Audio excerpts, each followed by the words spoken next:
Good morning, everybody. How's everybody doing? Welcome to the Morning Kickoff with Unbiased Opinion. I am your host, Tony, aka Low Tone Tony. All right. So Dave Canales challenged Princely Umanmielen to step forward after Carolina lost Nic Scourton for the season. At Fan Fest, Umanmielen responded. He repeatedly reached the backfield, chased quarterbacks out of the pocket, and had to pull up because the quarterbacks were protected from contact. That is encouraging evidence. But reaching the quarterback during a protected practice does not prove that an edge defender can finish the play, maintain outside leverage against the run, or remain effective after an offensive tackle adjusts. So the real question is, did FanFest earn Princely Umanmielen a larger defensive role, or did it only earn him a more serious evaluation against Arizona? So today we will determine what he must prove next, break down the Chicago Bears offense Carolina will face in week 1, and identify what the Panthers must learn from Thursday's Hall of Fame game. All right. The FanFest showed that Umanmielen can get into the quarterback space, and that alone is meaningful. A pass rushing does not have to finish with a sack to change a play. He can force the quarterback off his spot, speed up his internal clock, disrupt timing with the receivers, or steer the play into another defender's area. Those are all real impacts that show up on film, even if they do not show up in the box score. But getting there is only part of the job. The real test is what happens next. Can he stay control at the point of attack, hold the edge if the player extends, recognize misdirection, and still win when the tackle adjusts? FanFest showed the burst. Thursday in the Hall of Fame game is where Carolina starts finding out if it turns into complete edge play under live conditions. So here's what we are putting on the table today. In the first half, we will identify the 4 things Umanmielen must prove against Arizona before Carolina can expand his regular season role. At halftime, we will scout the Chicago Bears. Chicago enters year 2 under Ben Johnson after producing one of the NFL's most explosive offenses. We will determine whether Carolina's greatest week 1 concern should be Caleb Williams' individual playmaking or the complete structure surrounding him. In the second half, we will return to the Panthers and answer a larger preseason question. Should Carolina use the extra Hall of Fame game primarily to evaluate roster depth, or should selected regular season combinations receive enough work to establish continuity? We are separating promising practice results from real football proof. So let's start with the Panthers. So I want to say good morning to everybody. D Cash. What up, my guy? He said, Tony, what's up? What's up, D Cash? Anthony Brown said, what's up? What's going on, Anthony? You guys make sure y'all hit that like button on your way in. I greatly appreciate it. All right. Not V. Kalu said, good morning, Tony. Good morning, my guy. Appreciate you for tapping in. He also says, game week. Absolutely. Can't wait for some real live bullets. Tebow C. Panthers 59 said, good morning. Good morning, my guy. And my homeboy Nick, a.k.a. Brassy Knuckles, said morning. Good morning, Nick. Good morning, Nick. Thank you for tapping in. You can also hit the panel if you want to be part of the discussion today, Nick. Let me drop it in the chat real quick. So yeah, those are the 3 topics that we're discussing today. And let me just drop this right in there for you if you want to hit the panel, come on up. All right.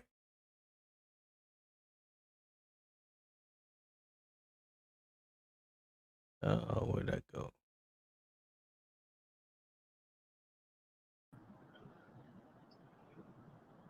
Nick, what's happening with you?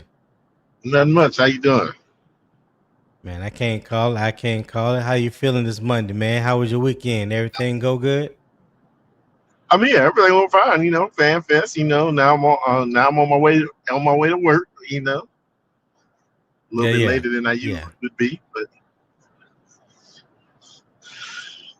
yeah. Okay. Things good, man. All right. Well, before we get to the first half discussion, I do want to bring up that Panthers camp availability update. This is from FanFest. Derek Brown and Devin Lloyd took a veteran rest during Fan Fest. That's all it was. No injuries to report, anything of that nature. So I think Dave Canales did mention that some guys that they had dedicated to take their veteran rest day on certain days, and these guys' rest day happened to land on the day of Fan Fest. So it was a veteran rest day, nothing to be alarmed about, no injury report. So that was definitely good news about that. Let me bring to the stage my boy Poppin. Poppin, what's happening? What's good now? What's good? I can't call it, man. I can't call it 6 in one hand, half a dozen other. I call it even every I hear you, time. man. Ain't nothing changed. Ain't nothing changed. Tar Heel F3U said, "What it do? What is up?" Tar Heel, what's going on? Thank you for tapping in, my guy. And real quick, Matar Lomax with the $2 super chat. He said, "What's good, my boy? I'm ready for Thursday." What's good, Matar? I think everybody ready for Thursday, man. Everybody is ready for some pads to pop. The click clack. I'm ready for all of it. I get too excited. I start stumbling over my words just thinking about Thursday. So I'm gonna try to digress and progress my way slowly through the rest of the week until that day, and hopefully I can maintain a certain level of balance, if you will. But yeah, appreciate that $2 super chat, my guy.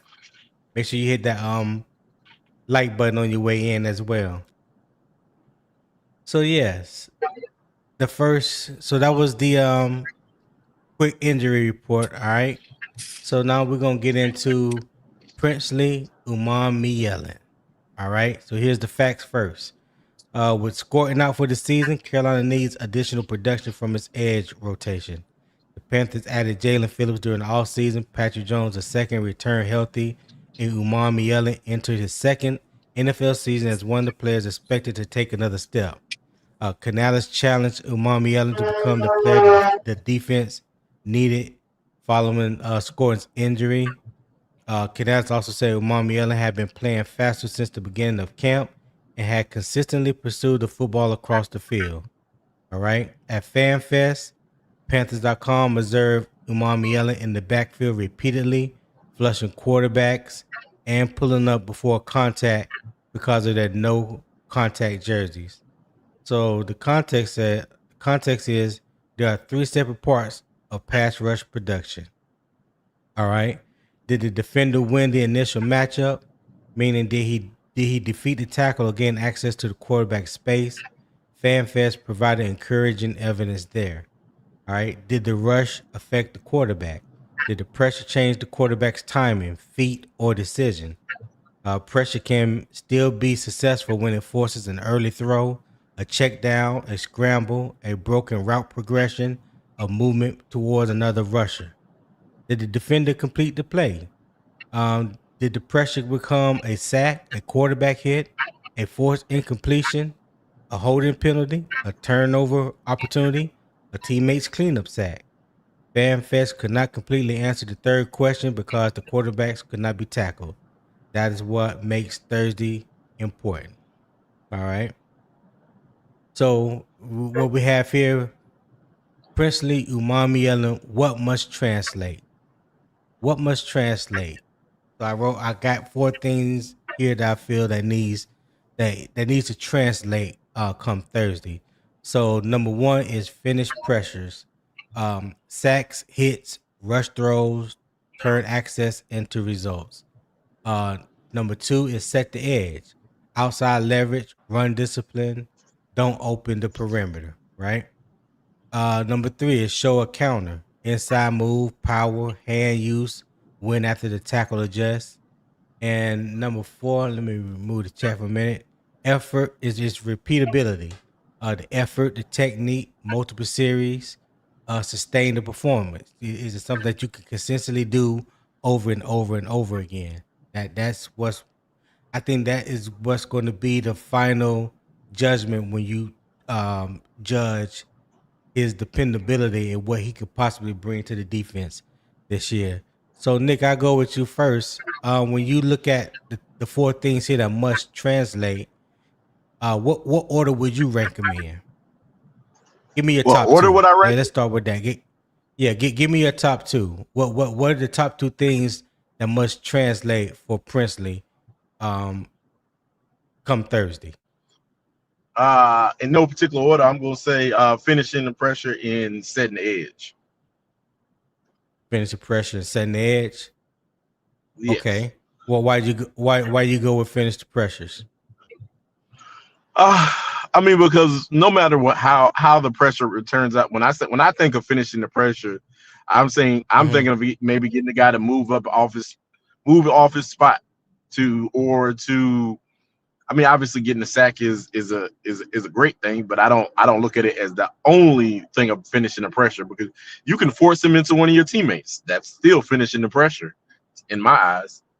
You can force him to throw faster than he wanted to throw, which could lead to a turnover. That's still finishing the pressure in my eyes. That's a fact. And so keep talking. So at the end of the day, him forcing that quarterback into duress can cause issues for that quarterback, or could end the play right then and there. So that's what, just like at me, we have always said, without pressure, ain't no sacks anyway. So right. So right. That is one thing. And then I picked setting the edges because that's the one thing I need to see him do, because he is a smaller, and I don't want nobody to say that I said he is a small dude. Princely is tall as crap, but Princely only weighs like 240 pounds. So at the end of the day, do you think he put on weight this offseason? Because from what everybody said, it looks like he has gotten bigger. I don't know. I mean, it looks like he's gotten leaner. It don't look like he got. I don't know where y'all see him getting bigger. The dude looks thin for his size. Well, if he lost weight, there's one thing of being lean but packed on muscles. Because muscles gonna look less heavy than fat. But if you if you weigh 245 and now you 240, that's not good. I don't care what kind of lean muscle you put on. That's not what we want to see. He looked leaner. I don't know his weight. I mean, obviously we're not, just like we've always said, they leave that initial weight up there forever. So yeah. Hold on real quick. Shout out Matar Lomax for the 2 jewels. Silver Star. I still don't understand what the jewels are, but hey, Matar, I appreciate you, my guy. Appreciate you. Thank you for the is it a super chat? Do you call it a super chat, or is it a super jewel, or what? Because I don't know. I don't know what to call it, but I appreciate it. I appreciate it either way, my guy. Thank you very much. Go ahead, Nick. Yeah. So I don't know. I don't know what that means, as well as you. Just like you said, you don't know what it means. I don't know what his size. I don't know. He does look leaner. He does look leaner. He looks like he has put on. Okay. He has taken the opportunity to work on his craft, i.e., work on his body. So I don't know what that encompasses weight-wise, but at the end of the day, we all know he was a smaller edge rusher from the start. Not height-wise, that's a fact, but weight-wise, which would mean that sometimes the tackles could wash him down easily. So I hope to see that he's able to, just set the edge, force that tackle to have to use another move to wash him down, or don't just automatically get washed down on just. So then, I mean, and that could be fixed by, just like what you said with the counter moves too, because as long as you don't let that tackle get to your body, there's almost absolutely no chance he'll be able to wash you down. So yeah, so we'll see how that works out. So that's why I picked the ones that I picked up. Poppin', what's going on? Can you hear me? Yeah, I can hear you. What's up, y'all? What's up, all Nick? right. What's up? How was your weekend, brother? Busy. Yeah. Busy? Not much fun, but busy. But it's all good. Things got done. Already. That at the end of the day, that's what matters most, right? Absolutely. So what must translate for you in your eyes? So I have 4 things up here that I felt that must translate for Princely come Thursday in the Hall of Fame game. What would be your top 2 things that he must translate? And don't have to be in any specific order that I put it in. What are your top 2? Finish pressure and repeatability. I don't know. I mean, I everybody like says, that. set the edge. He can't set the edge. I mean, I don't think he's been out there enough for us to say he can't set the edge. I think we're just throwing something on the guy. We That's really a good don't know. point. And That's a I good hate point. I hate throwing labels on people when you ain't got enough tape on them to say, oh, this is actually what's going on. So that right there is it's it's like when they say all black people are late. Man, you can't do that. You can't do that. You just throwing a label on it just because a few people that you work with is always late and they black.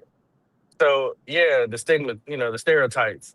Uh, so yeah, that would be what I want to see: finish, pressure, and repeatability. If he does those 2 things, we got a monster. And I already think I'm gonna use it in your terminology. I think he's gonna have a breakout season. How you like that? Who terminology is that? That was your You talking about definition. Nick? Remember? No, you. Remember when you What had did I the whole say? conversation last week about breakout, and me and your definition was different about what a breakout, Oh season yeah, yeah, yeah, is. yeah, yeah, yeah, So yeah. I'm gonna Yeah, use it okay, in okay, your yeah. way how you described it. I think he's Right. gonna have a breakout year. Yeah. Okay. Now, would you like to educate the chat, the audience on what your definition of breakout was and what mine was? Right. So my breakout type of player is somebody who comes in that really ain't nobody really see or nobody that really paying a lot of attention to, and he just sets it on fire. He's like, for instance, let's do like a wide receiver. Let's say he's a number 4 or 5, whatever, but all of a sudden he gives you 700, 800 yards. You're like, yo, we didn't even see that coming. That type of, you know what I'm saying, No. breakout, So or just so at least.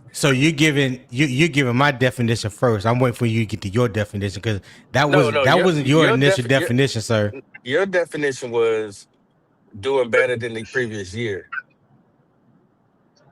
That's what you said. Oh, when we were talking about that one particular player, yes. But You're right. that's No, how no, we he got there right. because He right. you like he breakout like a person break out, and I'm like, what kind of number? Like, what do you mean by that?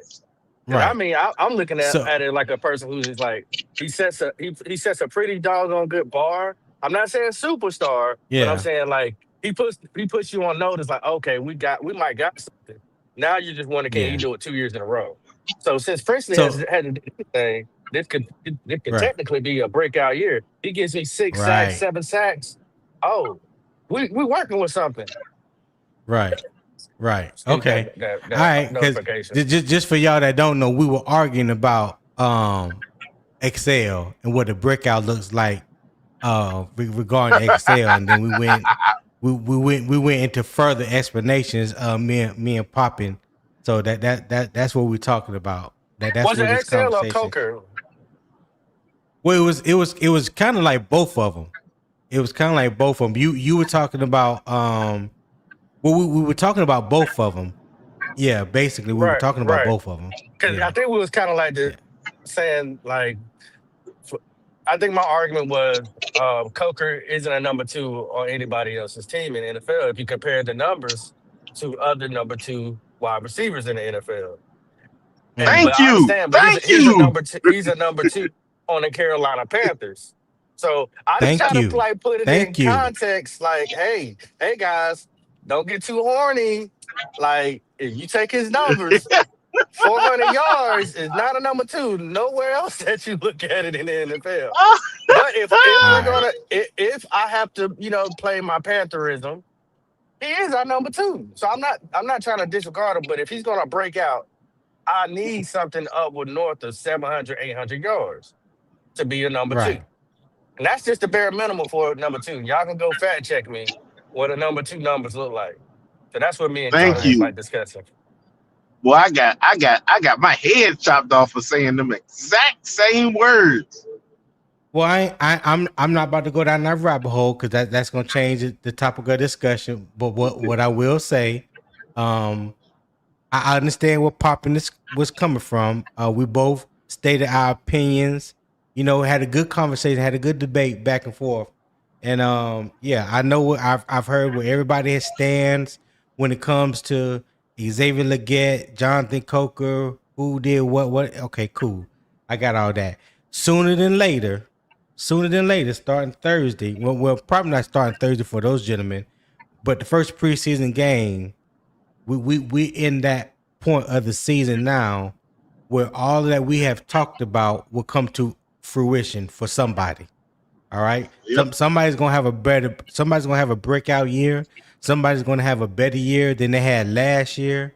Somebody's going to play, all the games to warrant their position. All that's going to happen. All of that's going to happen for somebody this year. That's all I can say on that.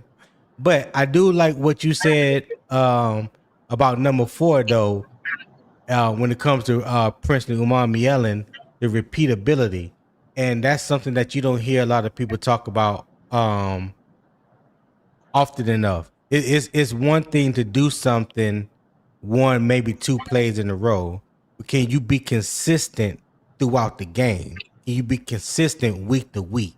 No, don't give us a flash party week 1 and then we don't hear nothing else from you till week 7. That ain't consistent. You know what I'm saying? Like I want to be able to say that this dude can set the edge. He's a force in the run. He can get after the quarterback, whether it's pressure or sacks. And this is something that he can do for 4 quarters, week in and week out. Whenever he, as long as he is healthy and available on the field, this is what I expect from him. You know what I'm saying? I don't want no flash in the pan type of dude. You know what I'm saying? You can't show me something first quarter and then you disappear into the middle of the third. I ain't trying to see that.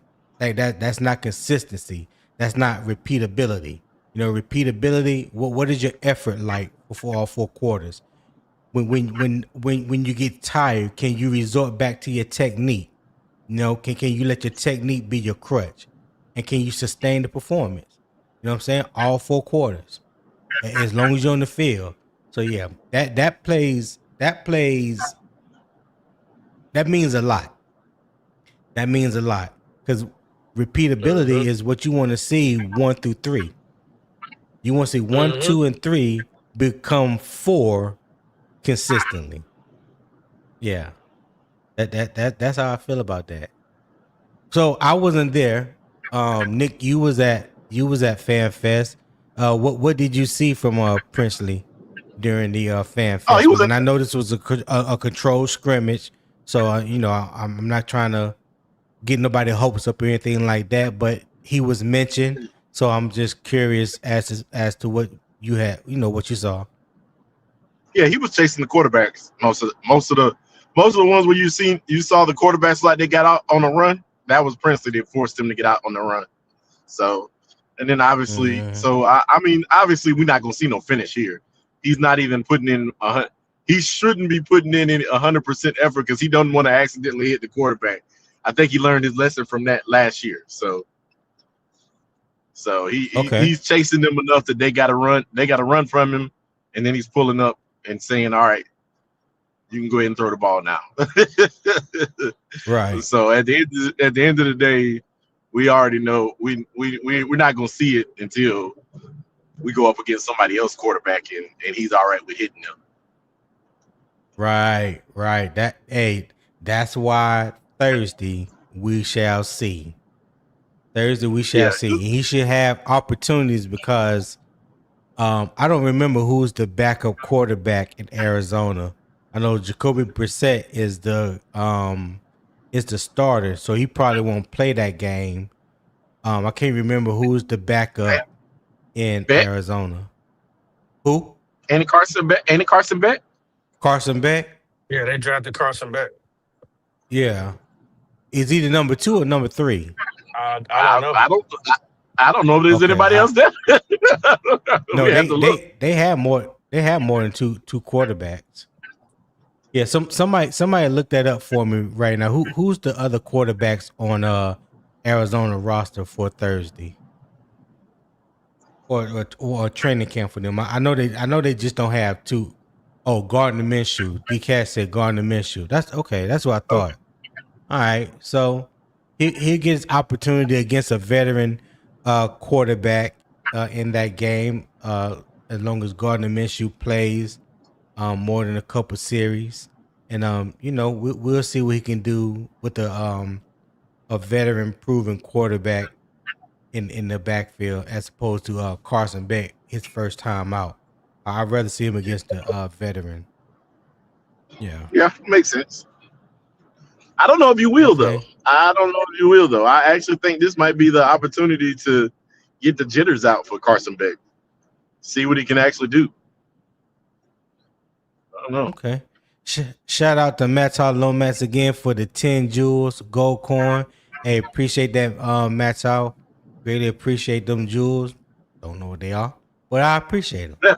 I appreciate it. Thank you, my guy. So Poppin is does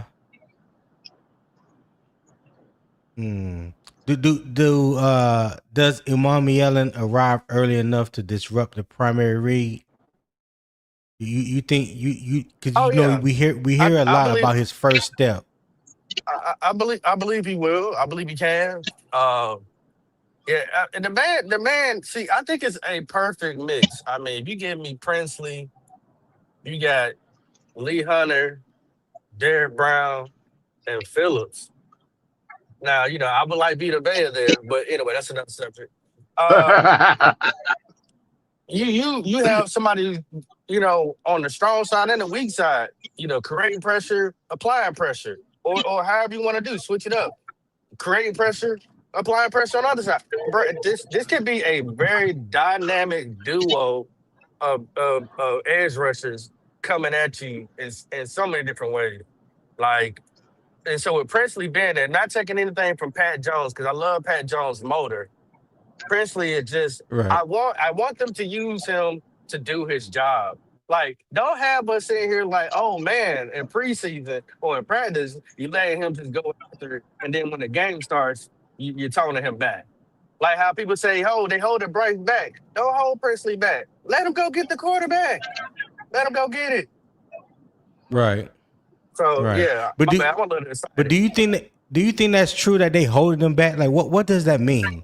I can't picture a coach holding the player back. I kind of can because we had Brian Burns and have him dropping back in coverage, and I just my thing is if you want those, but that's part of the scheme. That's part of the scheme. That's can you think of any other 3-4 edge rushers outside linebacker? That is I get what you're saying, Tony. No, Poppy. I know what you're saying. Well, what I'm going to ask you is how many times have you seen a premier edge rusher dropping back in coverage in a 3-4/4-2 defense when he's the sack getter? How many times do you really see it? To answer your question, and I understand your question, but that question to me doesn't fit when you're talking about Ejiro Evero and his scheme. That is a scheme issue. If you are a rush defensive end outside linebacker and you don't want to drop back in coverage and all you want to do is just line up and go get the quarterback, then I would say that Evero's scheme is not for you because his scheme requires the edge rushers to drop back. Okay. Prime example, we don't have to even look any further than our own Julius Peppers, and he didn't even play in the 3-4. He played in the 4-3. Right. But he could drop back in coverage. He could set the edge, and he can go get the quarterback. So we done seen him drop back in the passing lanes and pick the ball off, drop back in the flat, drop off in the flat, interception. Mm-hmm. We done seen it all, but we also seen him rush the quarterback and get sacks, and we seen him get tackles. It's the scheme. It's what the defensive coordinator is asking you to do in his scheme. Right. That's So it. I agree. It is the scheme, and whichever a scheme, I don't like the passive aggressiveness per se. I want him to be aggressive within his scheme. I don't really Mm-hmm. want to see JC Horn. Not saying he can't do it sometimes, but I need JC Horn on the best corner. And there's been several times I've seen JC Horn been taken off the best wide receiver. He'll blitz him, and that best corner Right. got wide open for him to get a touchdown or hit us in over the head, but 30, 40 yards. It's the scheme that I don't like. It's who you use in the personnel and it takes them out of the best way for them to win. That's what I'm saying. When it comes to these guys, I don't mind a 3-4 defense. It's just like you said, the scheme of how you're using them. To sum it up. Right. Okay. Yeah, I get it. And I think, yeah, when it comes, I agree with you when it comes to the scheme. Like I'm not a fan of that myself. I'm not saying that I'm a fan of it. I'm just saying that that's what is required in his scheme. even when you watch Vic Fangio, who Evero built his scheme off of, he does the same thing. They believe that the scheme of that 3-4 defense, they believe in getting home with 4. Getting home with 4, drop 7. That's their scheme. Even when they mug in the front and they may show you that 5 or 6 are coming. I guarantee you 9 times out of 10, only 4 is going to come. You just don't know which 4 is going to come. You know what I'm saying? Yep. If you got athletic edge rushers, outside linebackers that can drop back into coverage, and of that nature, then they fit his scheme. Devin Lloyd plays off the ball line, off ball linebacker, but he's great in pass coverage as well. He's great at dropping back into the zone, whether it's a hook curl or hook flat, and getting the interception. He's good with that. So I think he will fit into the scheme just perfectly. Yeah. What you think, Nick? What you think about that? Yeah, before I get ready to go hold into on, this Nick. office, Hold on real quick. Rashad, what's going on, man? I forgot I brought Rashad up.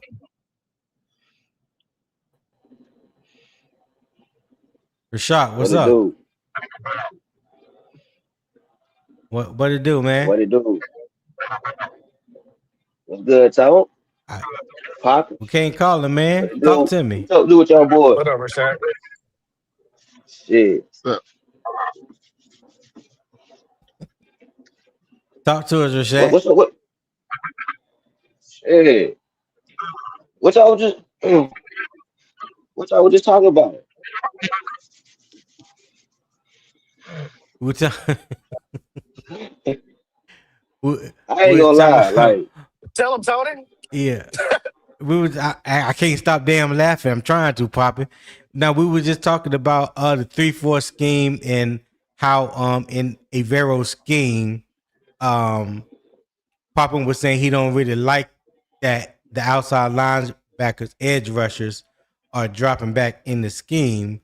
And I was telling him I don't really necessarily like it either, but it is part of Evero's scheme. And if you're an edge rusher and you don't like that dropping back and stuff, then this defense is probably not for you. You know what I'm saying? So we was talking about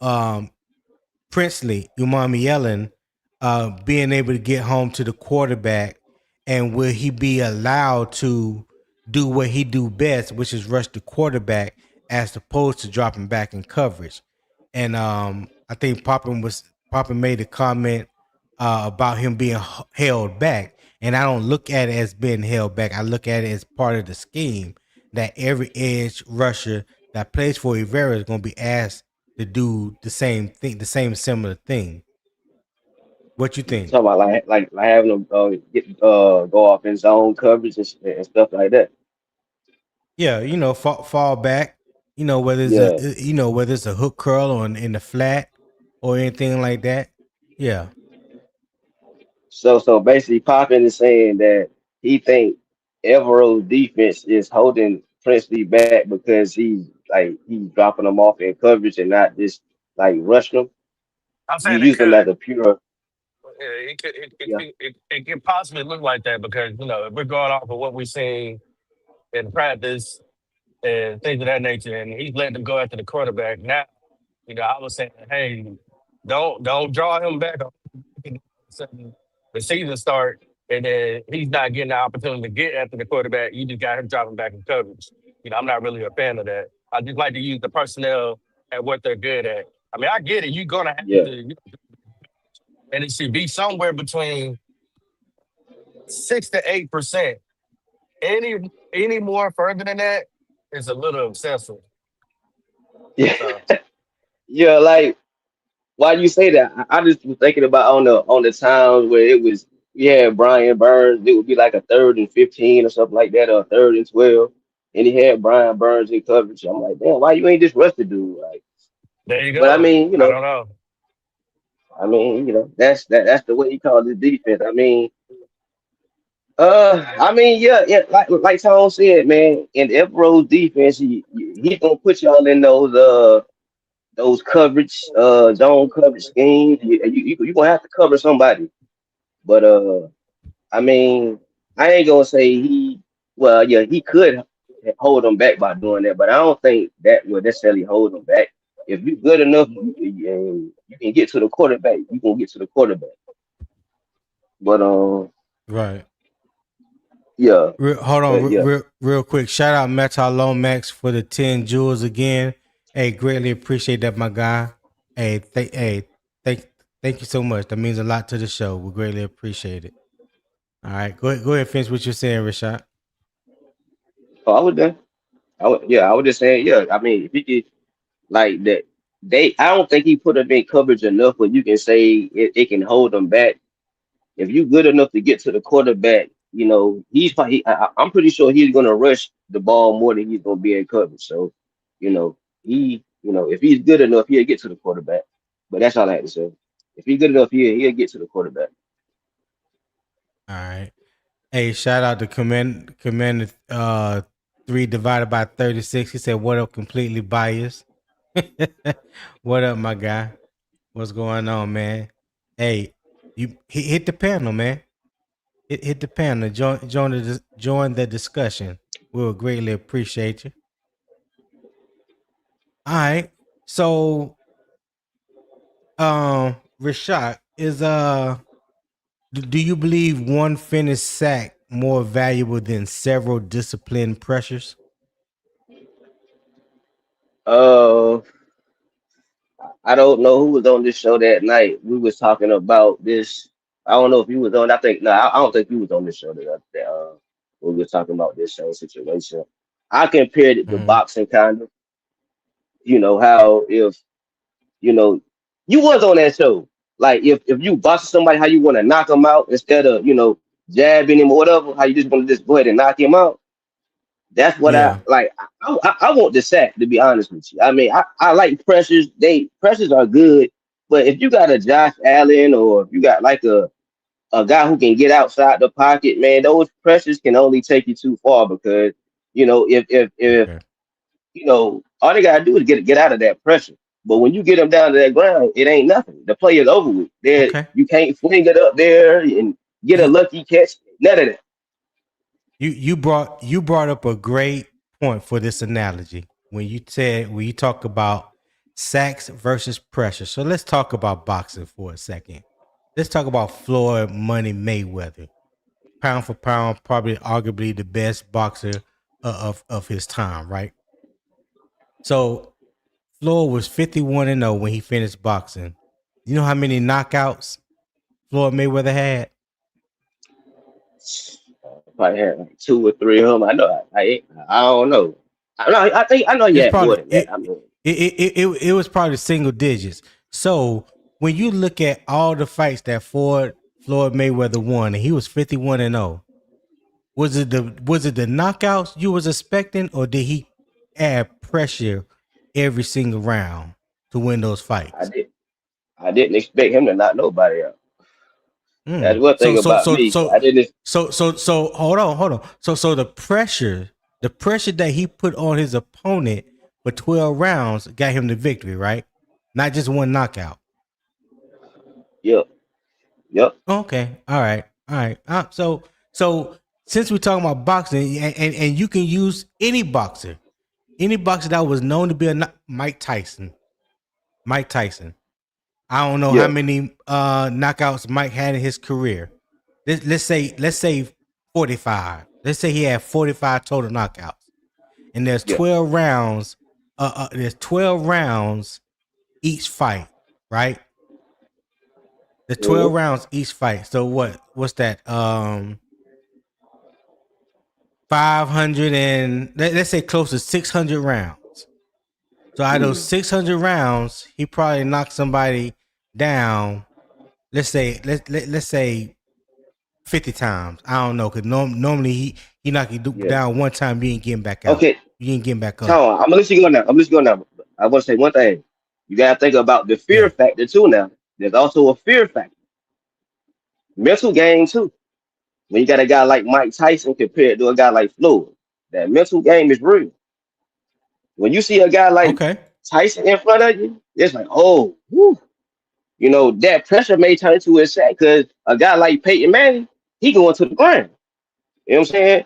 But, you know, that guy that can get there, man, is man, I get the pressures, man, but if you can get pressure 70% of the time, you might get a sack, you know, 25 or 30% of the time. I mean, I'd rather have a sack though. I mean, to be real, I'd rather have the percentage. The percentage is way lower than that, as opposed to the pressures.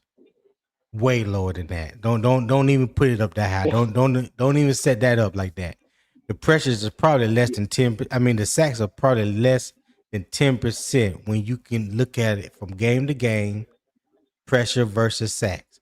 There's some games where the defense may only get one sack, but it probably had about 30 pressures. There may be some games that the defense had 7 sacks, but they probably had 45 pressures. And I try to get people to understand, you can't get sacks unless you get pressure first. And every pressure don't always end up in a sack. It just don't. That's simple. I don't know how simple I can put it. But if you can put it like hold that. On. You're not wrong when you say that. You can't get a sack without pressure. You just can't. There's no such thing. You cannot get to the quarterback. You cannot sack him unless you put pressure on him to get the sack. Wait. If you when you think about the last minutes of a game, when you think about the last 2 minutes of a game, you know, the pressures. I feel like pressures are more like 3-point shots in the NBA. You shoot them early on in the game, you know, you get in. Okay, everything is going good, but all of a sudden the game is close. Those jacking up them threes, they not gonna be the same effect that they was early in the game. Now you gotta get to the quarterback and get them down instead of them pressures. Like when you got 2 minutes left in the game and you getting these pressures, but you ain't getting to the guy. You can go downfield. You going downfield. That's what I'm saying. You'll rather get a guy to the ground. Boom. That's a loss of 5. Oh, I seen that. Yeah, I seen it. Gerald made it. He's explained it clearly. The defensive scheme that helped Seattle and Philly win Super Bowls, getting home with 4. They both do that. Seattle and Philly. Seattle did not have a double-digit sack person last year at all whatsoever. But they got the most pressures in the league. And that pressure for 4 quarters did more damage than how many 2 sacks or 3 do they sacks. have? How many sacks do they have all year as far as pressures? For the year? Yeah. Somebody looked that up. How many sacks did Seattle have for the whole year? Yeah. How many sacks did Seattle have for the whole year? Yeah, because I know Denver had the most sacks. They had like 62 or 70 or something like 62. Okay. Um, What was Denver record last year? it was like 13 and what? Like what? 13 games, I How believe. yes, yeah, something like that. Yeah, something like Yeah. that. Yeah. Something like that. But they also could apply a lot of pressure. I think they ranked in the top 5 in pressures as well. So what that tells me is a lot of their pressures were converted into sacks. So they got the best Okay. of both worlds. Okay. Now, what team had the most pressures but didn't really get home like that? What was that? See, it's a lot of stuff. I need to I need to go look that up. How many teams Okay. had the Look most look pressures it but look didn't look get home, look it and what was up. their record? Look look it up, and we can have this conversation again. But I'm gonna move on a little bit. Let's see. Gerald says Seattle had 47 sacks last season. That was top 10. They had 47 sacks. So out of 17 regular season games, 17, 34, a little over 2.5 sacks a game. Hey Gerald, look how many pressures did they have for the year? I'd be interested in knowing that. Eternal 252 says Seattle also had a 2K wide receiver putting up a lot of points, so the defense didn't have to get sacks. That's not true. That's not true. Just because you said that, I know you know nothing about Mike McDonald's defense, because that's far from the truth. But okay, so is Princely getting sacks or pressures? Uh, to be determined. 336. Haha. Tyrese said, "What's going on, fellas? What's good, Tyrese? Thank you for tapping in, my guy." Tebow C. Panther said, "Constant pressure is always good, and getting sacks on third downs is icing on the cake." That's all it is, just a little icing on the cake. Just little icing on the cake. So we talked about the 4 things that must translate for Princely Umanmielen. Finish pressure, set the edge, show a counter, and repeatability. Let me ask you this, Rashad. How important is repeatability to you? And I know we're talking about Princely right now, but just any edge defender or any defender, period. Well, what does repeatability mean to you when you hear it? If it's a good thing, it mean that it will mean that they are a very good player. I mean, that's what it means to me. I mean, if they repeatedly do the good stuff that they're supposed to do, it would say to me that they are that's a good player. Now, if they wasn't, it would Mm, show me that they was a bad player. So, okay. I mean, if you tell me Excel is repeatedly, not knowing where he's at on the field and stepping out of bounds when he should have drug or he could have tapped his feet, or telling me he's repeatedly not getting past the first down line when it's third and 7 or something like that, then I'll be like, yeah. But if Jalen Coker is repeatedly, catching catches and not dropping the ball and doing that, he's a good player. So that's what it would tell Okay. me. Okay. So you want to see them repeatedly do the good things that they do best. Yeah. Okay. All right. So Gerald Stick said they had 392 pressures last year. And now, I ain't the smartest person in the world. So when you divide 47 sacks into 392, that means they getting a sack for every 7 pressures, something like that. Somebody can do the math on that for me real quick. I just try to just do it in my head. But I think 47 and 392 is probably about seven every 7 pressures they got a sack last year. Talking about the Seattle Seahawks. Carolina, we only had 30 sacks for the year. which ranked 27th in the league. I think Jason Phillips was 1 or 2 pressures off of what we did all year, if I'm not mistaken. Somebody can double check that for me. I could have sworn somebody had brought that up before. But yeah. All right. So my first half debate question, and Papa, you can go first. Did Fan Fest earn Umanmielen a larger defensive role, or did it only earn him more meaningful preseason repetitions? We could have did both. I mean, at the end of the day, I mean, I don't think he was ever in question. Can he do it? This, that, and other. I think he just had to take the back seat a little bit, recovering from injuries, and then Nic Scourton playing pretty well last year. So because obviously they believed in him, they wouldn't have drafted him. But now that he got the opportunity to showcase what he can do, I don't think he's gonna be in this preseason game. To be honest with you, I don't. We're not we don't have the strongest. Well, I'm gonna just call it what it is. I mean, the injury bug has been hitting us, especially the linebacker role. And if I know Dave Canales the way I think I do, I don't think you're gonna see Presley out there. I think you're gonna see nothing but the newer guys, or the guys we don't know much about, see what they got. Maybe your Incoons, or the other guys that we got that's a little further back on the roster. So, but yeah. Okay, Rashad, what you think? Did Fan Fest earn Umanmielen a larger defensive role, or did it only earn him more meaningful preseason repetitions? Preseason repetition. Ain't earn him nothing. That one little scrimmage ain't earned him nothing. You gotta show more.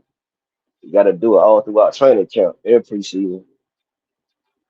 Right. So Poppin said he don't believe that we'll see Princely out there Thursday. What you think? You think we'll see him? I doubt it, but if we do, it probably be for like a series or something. It won't be for like, maybe, you know, a series if we do. But I doubt we do. I doubt he plays anybody that's other than maybe Kenny Pickett. But that's Kenny. I don't know. Okay. So Gerald, You think Kenny Pickett playing? sticks. You think anybody reasonable playing? Yeah, Kenny Pickett's gonna play. Him and Haynes King. I wouldn't be surprised if Yep, Kenny yep. Pickett plays the first half and Haynes King get the second half. Something like that. Oh, okay. Yeah. We ain't got but 3 quarterbacks on the roster. And you know Bryce ain't playing. So yeah, you gonna see some Haynes. You gonna see Kenny Pickett. Maybe only a quarter. Maybe only a quarter. And you'll see Haynes King the rest of the way. So they got rid of Kyle Trask, because I know they just worked him out. But They didn't sign him. They didn't sign him. They brought him in, but they didn't sign him.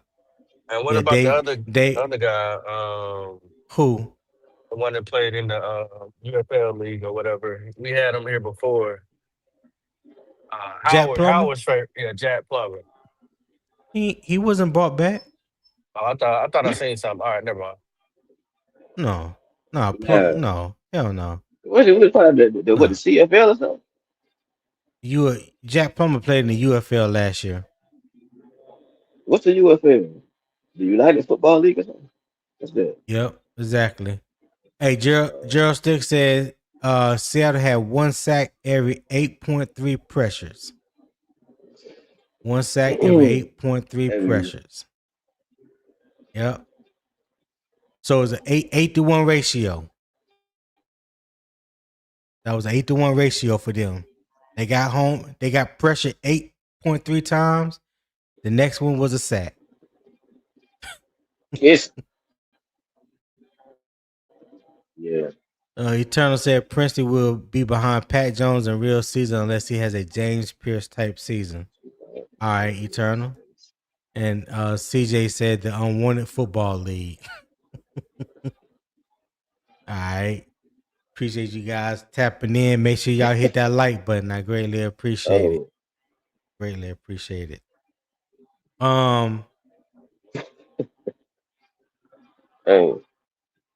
So Rashad, what matters more Thursday? Oh no, I already asked you that question. How should no, I don't want to ask that one either. What? Oh no. Do you think Carolina should add another veteran edge defender?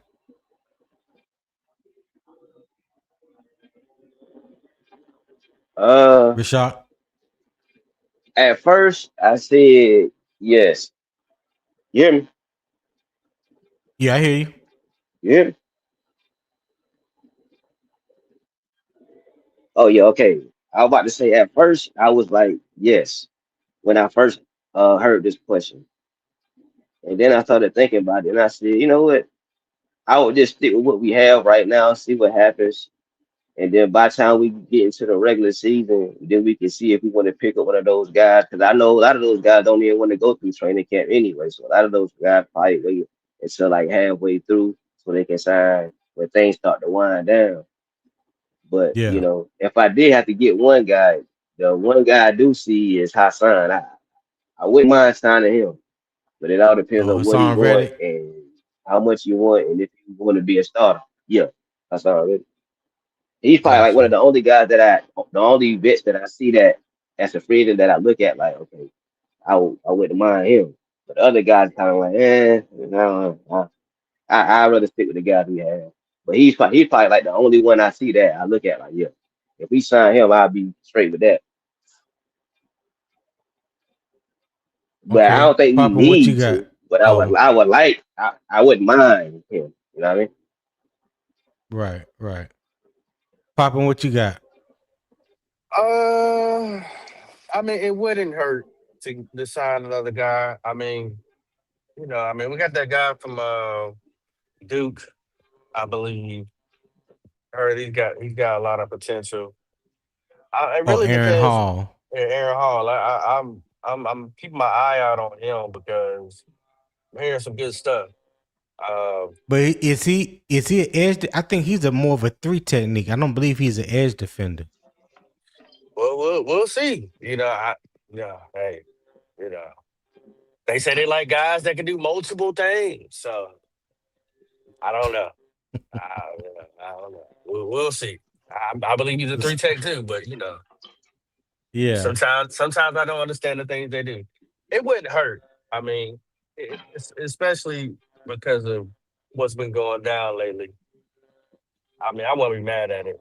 It really, if you're gonna do it, it all depends on the type of quality of player that you bringing in. Right. You know, because I don't Okay. need nobody else coming here robbing the bank. We're used to that, Turk Wharton. I don't need nobody else doing that. Okay. Papa, I'll go right back to you for this last one. Um do you think Princely can become an early down defender or only a passing down specialist?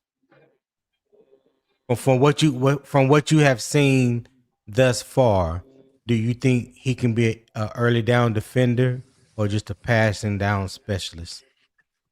That's to be determined. He hasn't had enough sacks I think for anybody to really say he can be, an every down uh, guy on the field. I don't know. He hasn't had enough snaps. Uh, so potentially, yeah, I would love for him to be that way. Like I said, with him and Princely on the other side, um, I mean him and Phillips on the other side, that'd be great. And like I said, I'm not trying to sit on Pat Jones. I like Pat Jones too. I mean, but this is last season here. You will hope that the guy that you invested in starts to take off. I hope by the end of the year we can really answer that question and say, yeah, he can do it.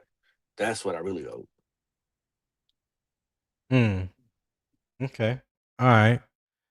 Rashad, what you got? You have to unmute your mic because I muted your mic. He might be shaking it. Don't just. You said what now?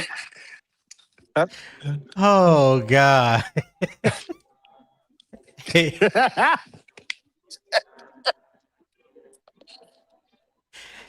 Hey, you know,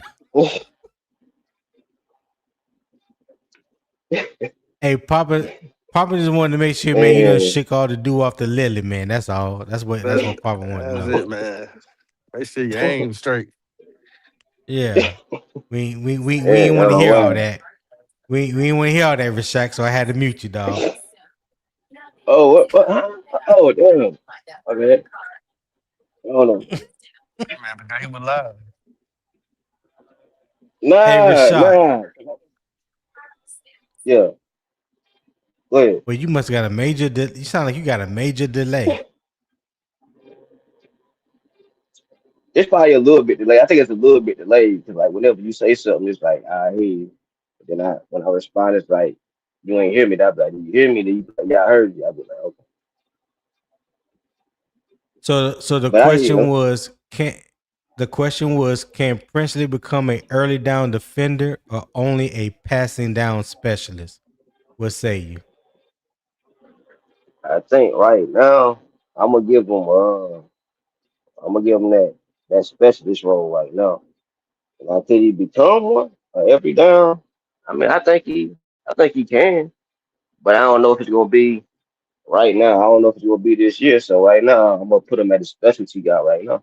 Put him on the third down. Okay.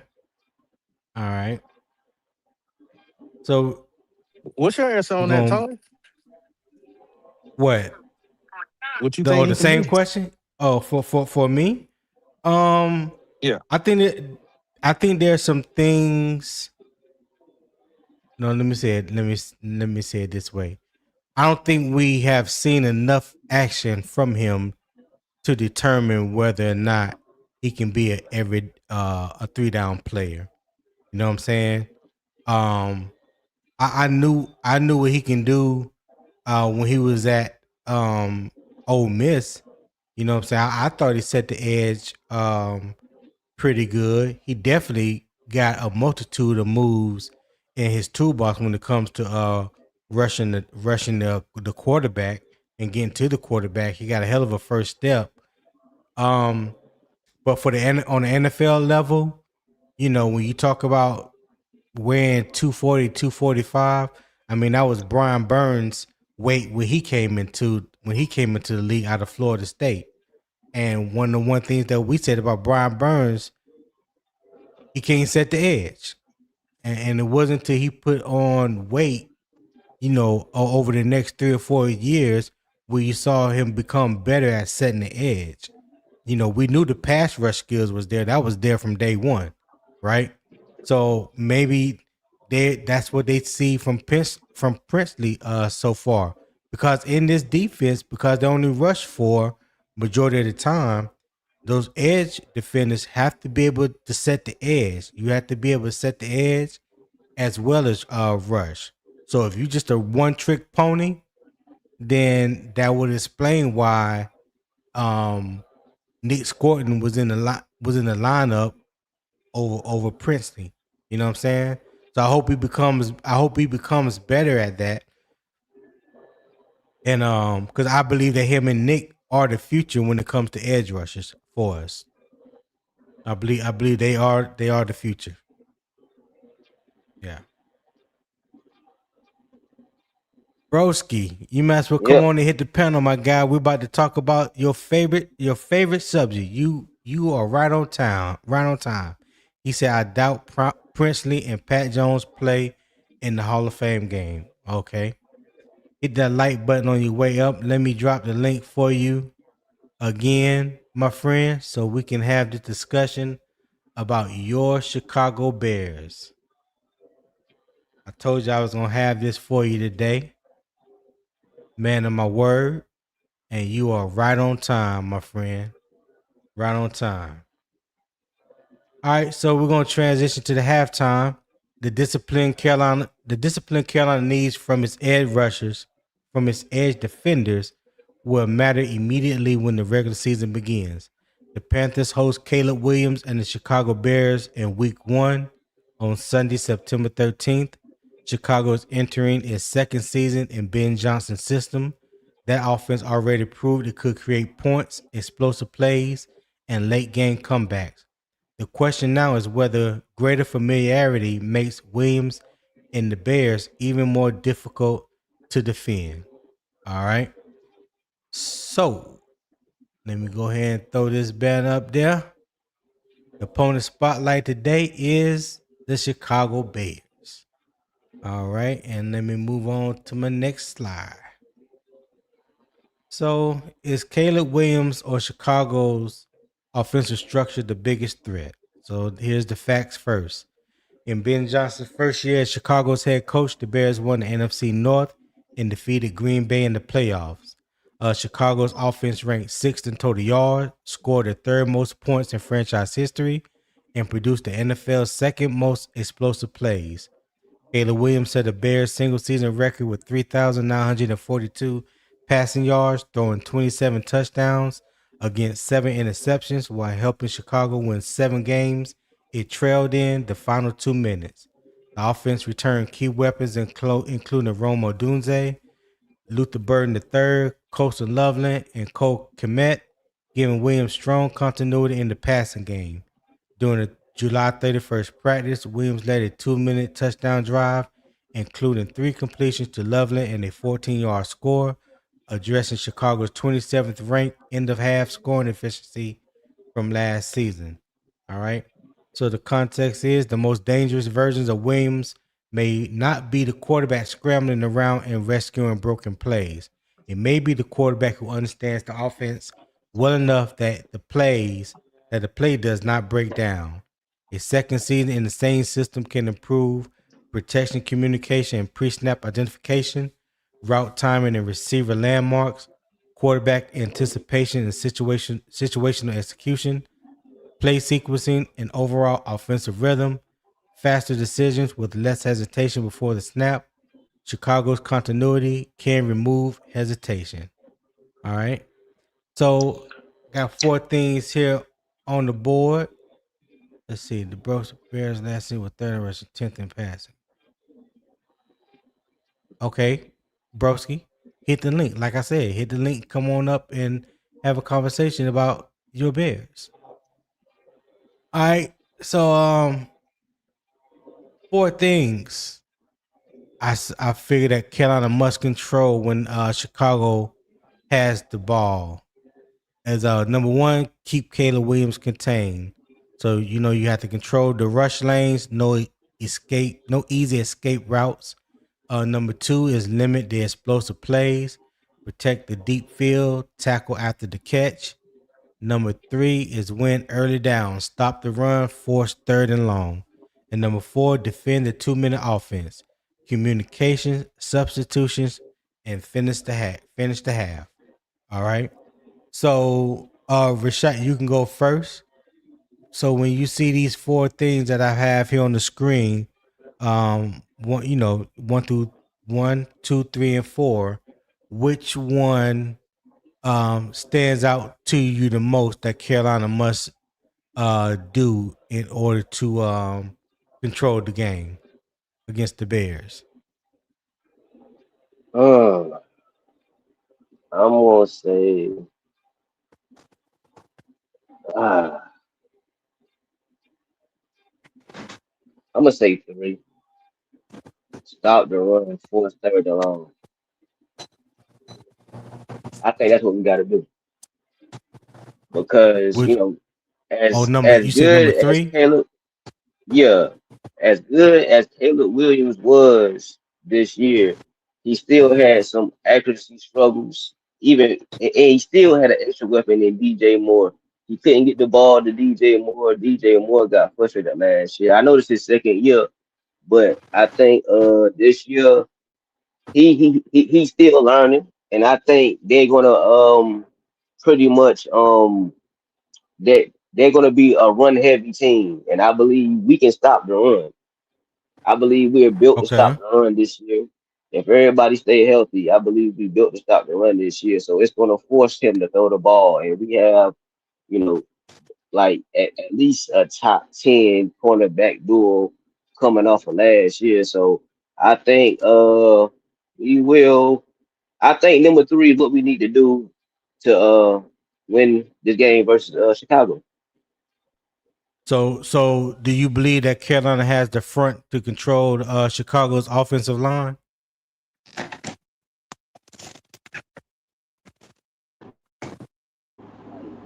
At least a top 10 cornerback duo coming off of Hey, last Rashad, year. we So we can we I can think we can hardly hear you. We can hardly hear you, dog.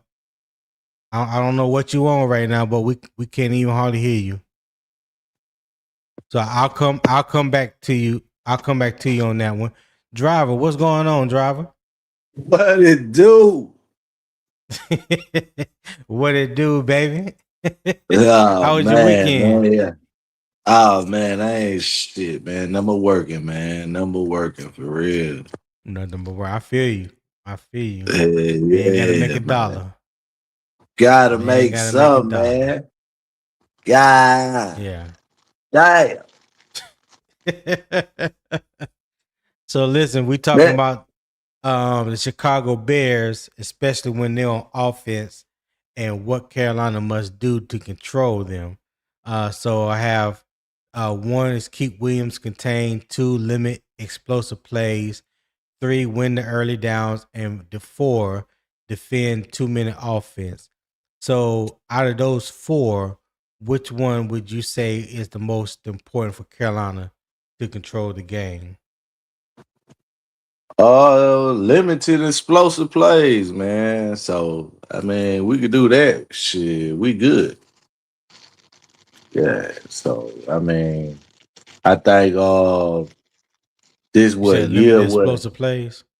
Yeah, because I think this what Okay. year 2 or year 3 on the that coach he got. So I mean, I'm pretty sure they chemistry together. So they gotta just, we gotta come out there and play like how we play.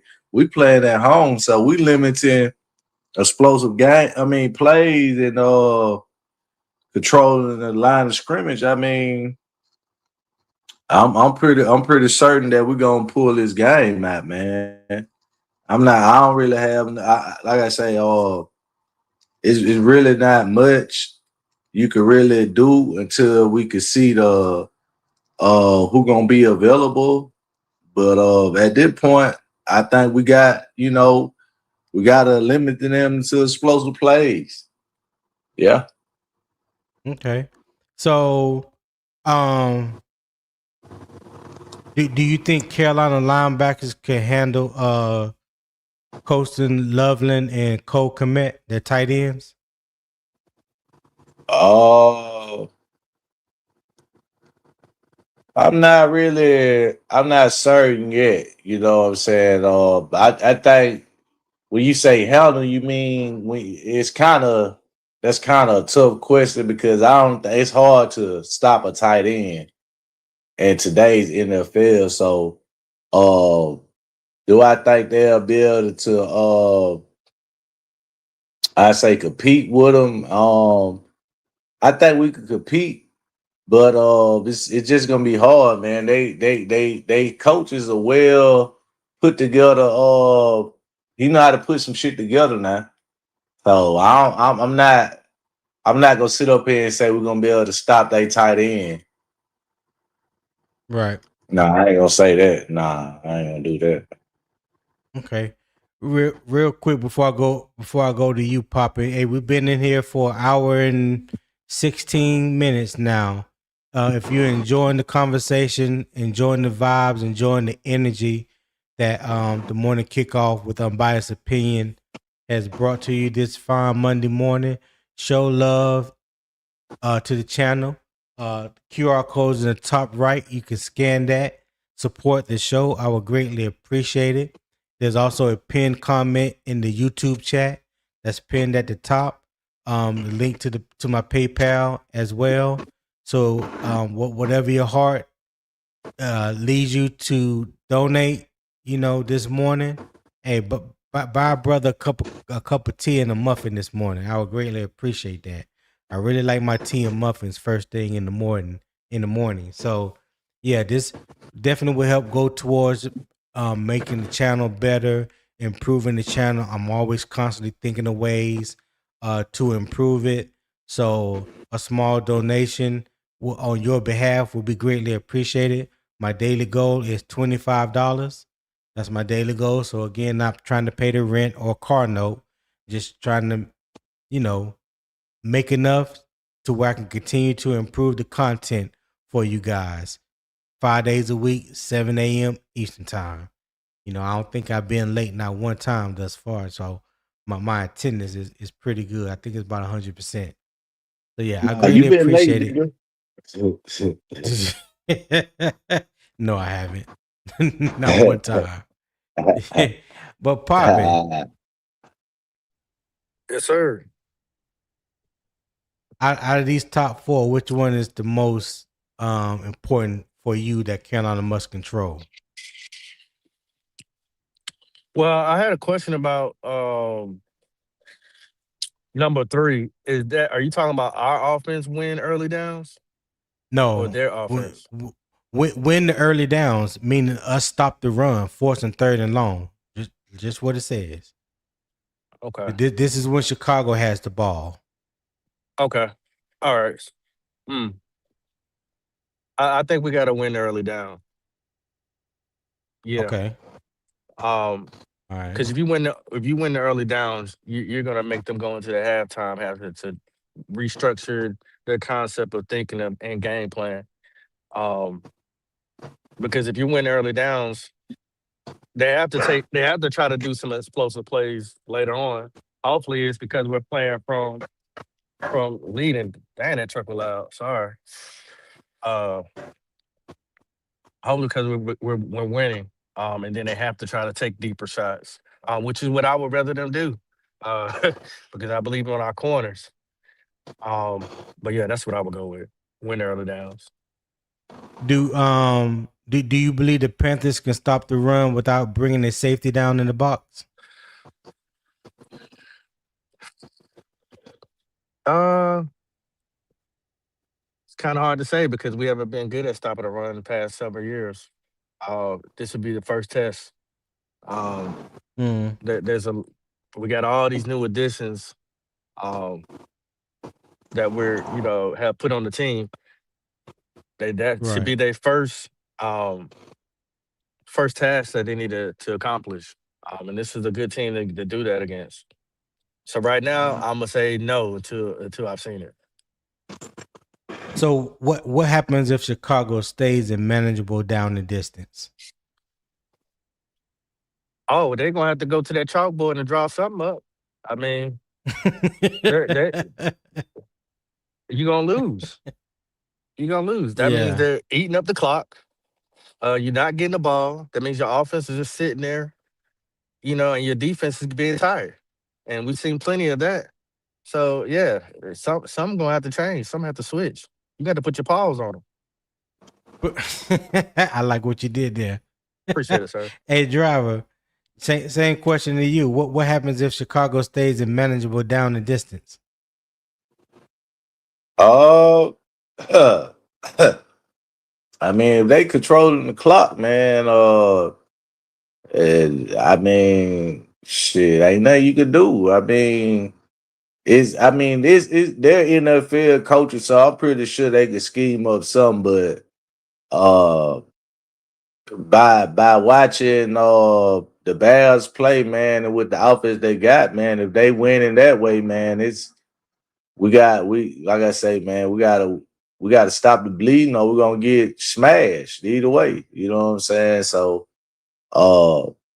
I mean, goddamn, Tony, man, you always putting us in the bind, man. God. Damn. I'm just trying to ask good questions, man. I'm just trying to make you think. I told you I'm trying to shake a little honey from the tree. That's what I do, man. Man, fuck the Bears, god damn it. Shit. Yeah, all the bad fan, you motherfucker, fuck y'all. Y'all sick of you motherfuckers because y'all know, y'all week one anyway. Whoa, driver. Come on now. Early in the morning, he Yeah. cussing. Jeez. Let's not do all that. Good Lord. Stick to the question, dog. Stick to the question. I hope so, Tar Heel. Yeah, man. Sick of these the Bears and they fan base. They think Caleb Williams is the man. So but yeah, man. I think, like I say, man, we can't allow them to throw the box. So, hopefully we can come out, set the tone. We at home, we at the bank, and that won't even be a thought. You know what I'm saying? So yeah. We need them in long downs and long fields and making sure we can good maintain field position. So as long as we can control the ball, like I say, yeah. So yeah, man. Okay. So nobody chose number 4, defend the 2-minute offense. And that's something that the Bears were pretty good at last year. Their 2-minute offense. So I think that's definitely something that, along with what you guys have mentioned, win the early downs, limit the explosive plays, things that 1, 2, and 3. But I also think 4, because in 2-minute situations, when you look at what Chicago has been good at in the 2-minute situation and what the Panthers has been bad at in a 2-minute situation, those two things combined is not favorable for Carolina. You know what I'm saying? That prevent, playing in the parking lot defense, as CJ will call it, that don't bode well against a team, with Caleb Williams in the Chicago Bears, who seems to shine in 2-minute situations. So, who controls Carolina's communication during the hurry up situation? Driver, you go first on that one. I'm not. Like I said, I think that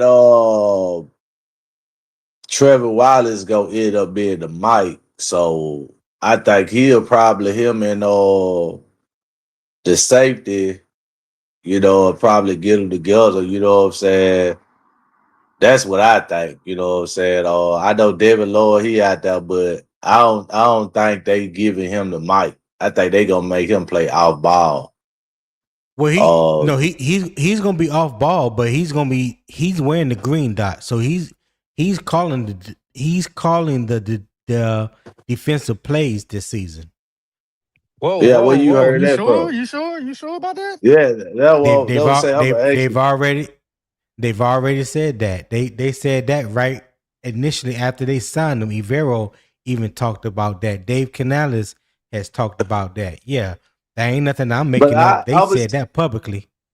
I ain't trying to interrupt you, but I see the interview where they interviewed Trevor Wallace and said he was gonna be the mic, and they asked him how it feel that for him to be the wearing the mic to start the season. What interview you saw that? Because I would like to go back and watch it.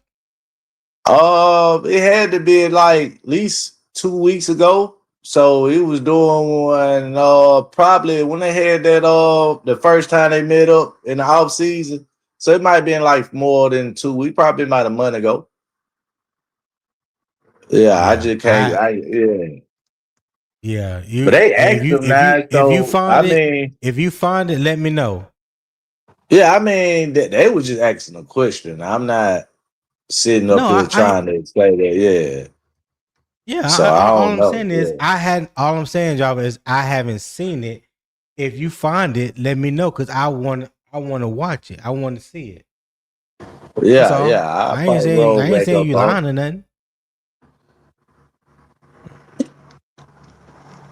Go ahead, Papa. You was getting ready to say something?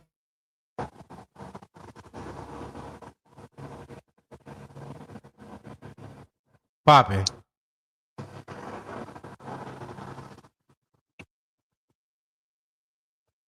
Okay. Poppin is not in a good area right now. Just mute him for a second. All right. Driver. Do you believe that Iveros should simplify the calls at the end of the half?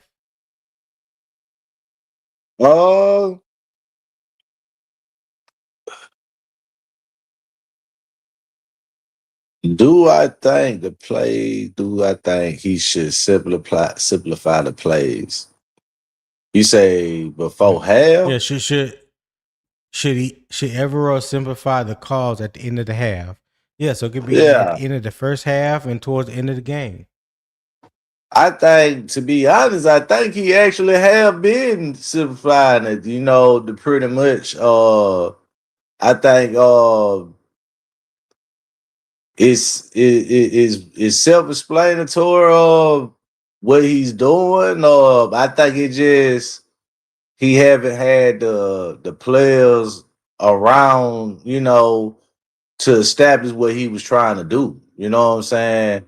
So I didn't watch players, be in a position they just couldn't make the play. So I'm not thinking, that he has to adjust to accommodate, what I'm saying, the talent that we got. But I do think that now that we got some old veterans on defense that could probably, get a quicker jump on the defense of what he's trying to put together, because that's what I think the difference between Rose Boone and Devin Lloyd. Devin Lloyd will be able to come straight in and understand the defense. So I don't think he had to do nothing to simplify at this point. Right. Big Zip, what's happening, baby? What's going on? Good morning, y'all. How y'all doing? Good morning, man. Everything's pie. Everything's pie this morning. What's happening with you? Hell yeah. Hey, man. Tony, as usual, you got another good discussion going this morning, brother. Hey, I heard something that I really didn't like. You know what I'm saying? So I figured I'd hit the link. You know what I'm saying? Okay. Talk about it. Man, goddamn it. In what football motherfucking world would you give a Trevin Wallace a goddamn green dot over Devin Lloyd? Please, because that makes 0 sense. 0. Yeah, he talking to you, driver. Well, I don't think he understood what I was saying. I was basically pointing out that they said that Trevor Wallace is gonna be the green mic. Had a green mic. They asked him a question about it. I mean, I'm not sitting up here thinking that he gonna be the green mic. Had a mic. I thought Lord would have it. You know what I'm saying? So I'm just spreading the information around. So to make it clear that I'm not attacking you, driver, I just want to say, I feel like if that was to happen, there's some studying in the Carolina Panthers that we need to goddamn be doing, because that just makes 0 sense at all. Like, there's no sense. I don't even understand why some shit like that would be floating around. You know what I'm saying? Yeah. Hey, they probably asked him in that same interview. I want to see that shit too, Tony. They probably asked him in that same interview, do you really think you deserve it over Devin Lloyd? Because come on, man. Are you serious? All you probably got to do is Google it. Go home, Google that Trevor Wallace interview. I'm telling you, actually, nigga, hey, I remember. I watched the whole interview. I'm not saying you lying either, driver. I'm just saying, like I say, if Carolina was to do that, then we really need to take a step back and look at this shit and what's going on. Because why the fuck would you pay Devin Lloyd all of that money and not make him your green dot? Especially when you're looking at his overall, what he's done in the NFL overall. There's no motherfucking way I'm giving Trevin Wallace a green dot over him. Maybe they were talking about a scenario where Devin Lloyd isn't available. You know what I'm saying? Or maybe in a certain scheme where Devin Lloyd might be playing. Yeah, I don't know. I don't know. I haven't seen him with his hands in the dirt either. So I can't say that. But I just don't think that makes Devin seeing Lloyd. who with their hands in the dirt. Yeah, Devin you ain't Lloyd. gonna see, you ain't never see him with his hands in the dirt. Exactly. So I just don't see no other position that he would play on the defense besides the Mike with a green dot. Yeah. Like I see an interview that he did back in 2024. We were talking about wearing the green dot helmet. That was his rookie year. I don't see anything. I don't see anything for 2026. Mm-hmm. Yeah, but I just know that that Dave Canales and Evero have both said publicly that Devin Lloyd will be wearing the green dot. So it would be crazy for something to have come out somewhere else and Trevin Wallace is saying that he's gonna wear the green dot. Well, that's like conflicting stories. You know what I'm saying? So I think we will see. We will see. Now, if Devin Lloyd is not playing Thursday against the Cardinals, which I doubt that he will play, and if Trevin Wallace does play, of course he'll wear the green dot, during that time.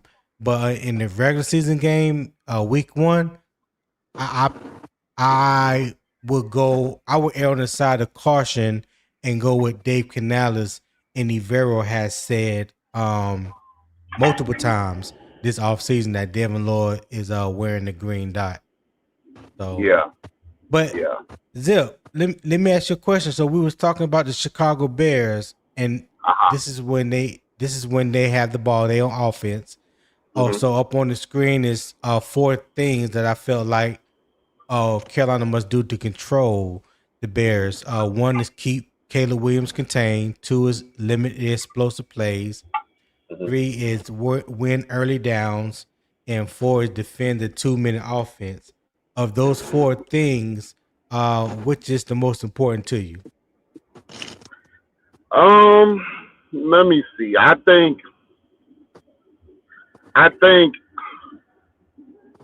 to be honest with you, I think it's going to be keeping Williams contained, because I think that will fall into winning early downs and limiting the explosive plays. I think if you keep him contained, that's going to limit his explosive plays. And that's really what we want to do. We want to make him stay in the pocket and pass on this secondary. And we really want to make him go down the field. Zip, turn your radio down because I hear myself reverbing in your background. Oh, okay, yeah. You connected to my car. Is it better now? Oh, okay. Yeah. Okay. Yeah, but I think that'll if we can contain him, we can officially, slow down their offense. And to be honest with you, Tony, I think our defense, with the additions that we made, matches up well against their offense. Okay. All right. So now when I'm glad you say that because when you look at from they got two tight ends that is equally as good in blocking and pass catching, and Coastal Loveland and Cole Kmet, which when they were coming out of school, I wanted both of them. You know what I'm saying? So you're probably going to see a lot of 12 personnel with those two. So yes, we upgraded with Devin Lloyd, but I still feel like the linebacker position is one of the weaker positions on the defensive side of the ball. So we know what Devin Lloyd can do in coverage. What happens when they employ that 12 personnel and it's in a passing down and both tight ends is in receiving routes? do we have two linebackers that can cover those guys?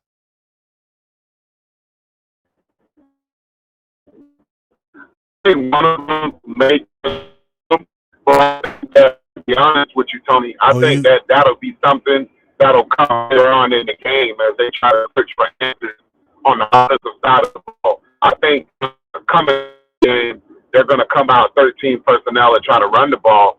And I think through that interior, you breaking up, now, Zip. You breaking up bad.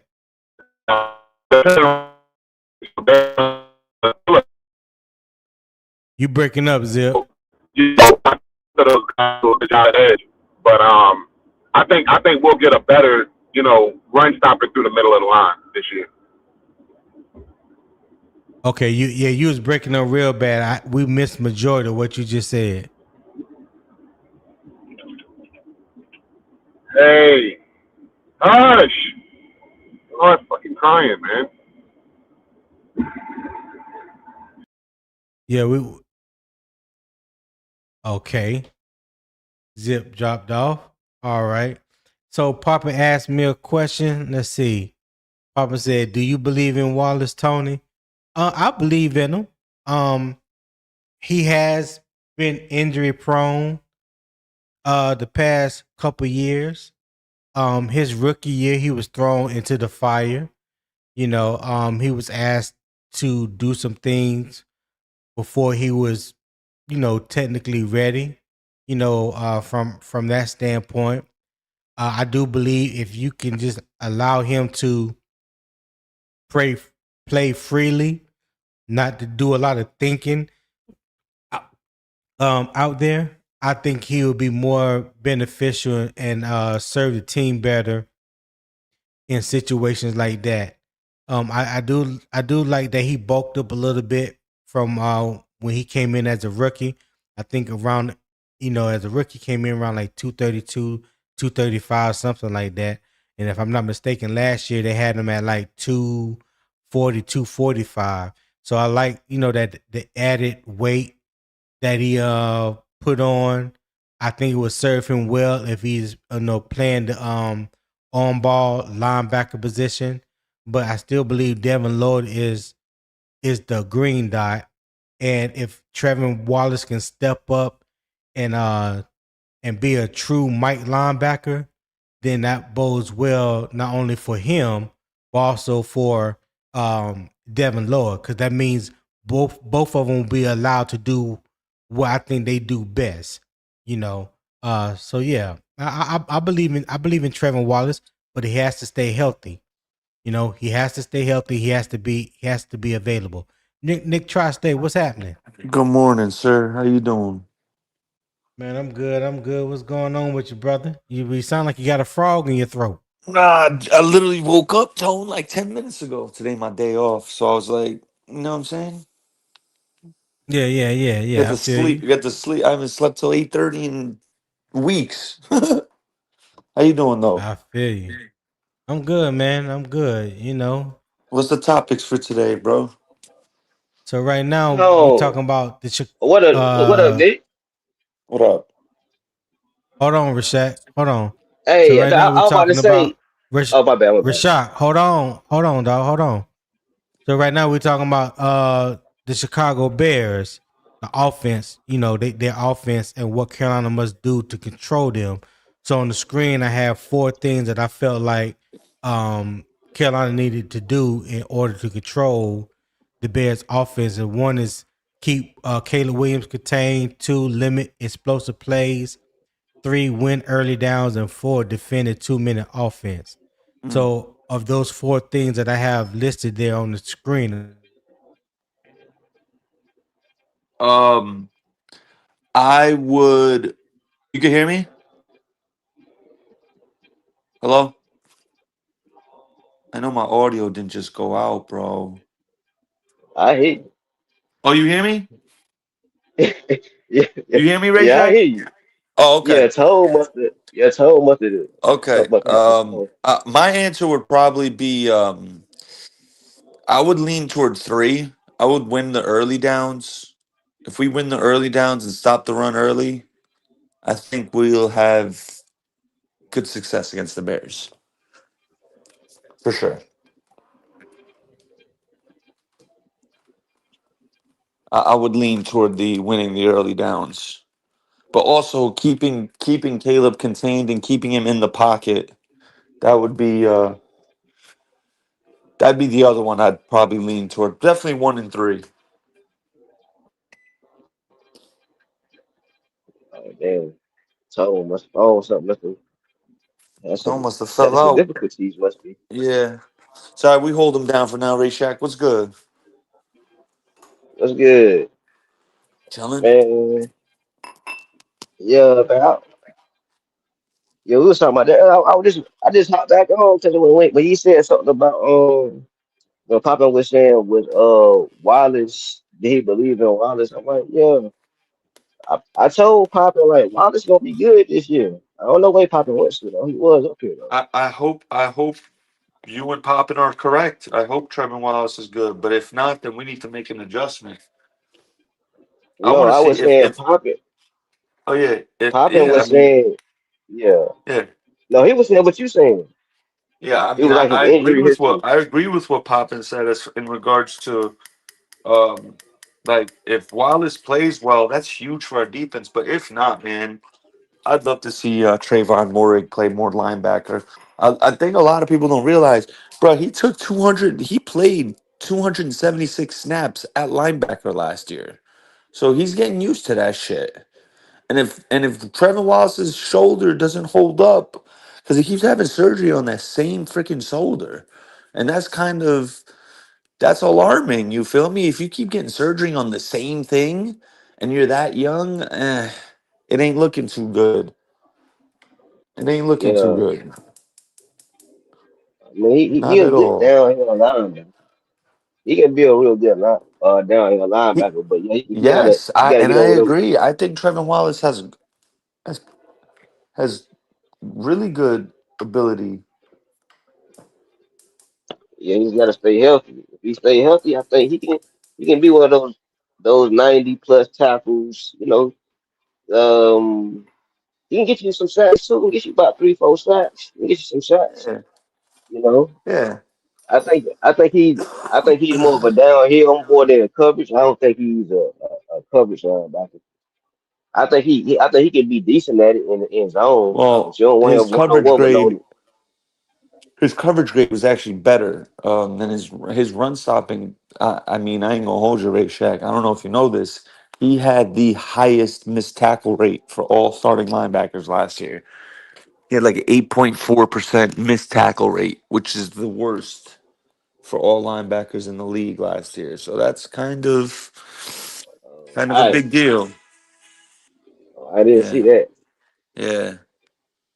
But Yep. I know he did make a few plays though. He made a few plays before he went out with the injury though.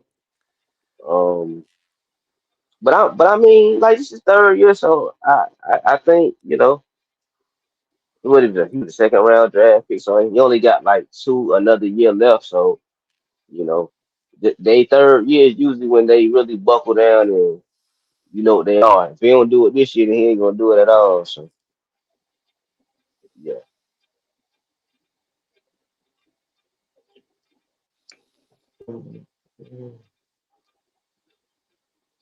damn,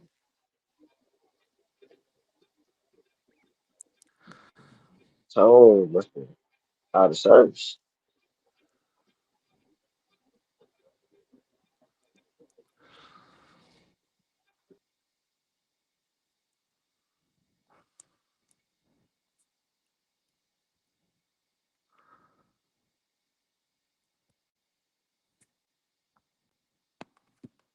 So I mean, I'll try and hold it down until Tone come back.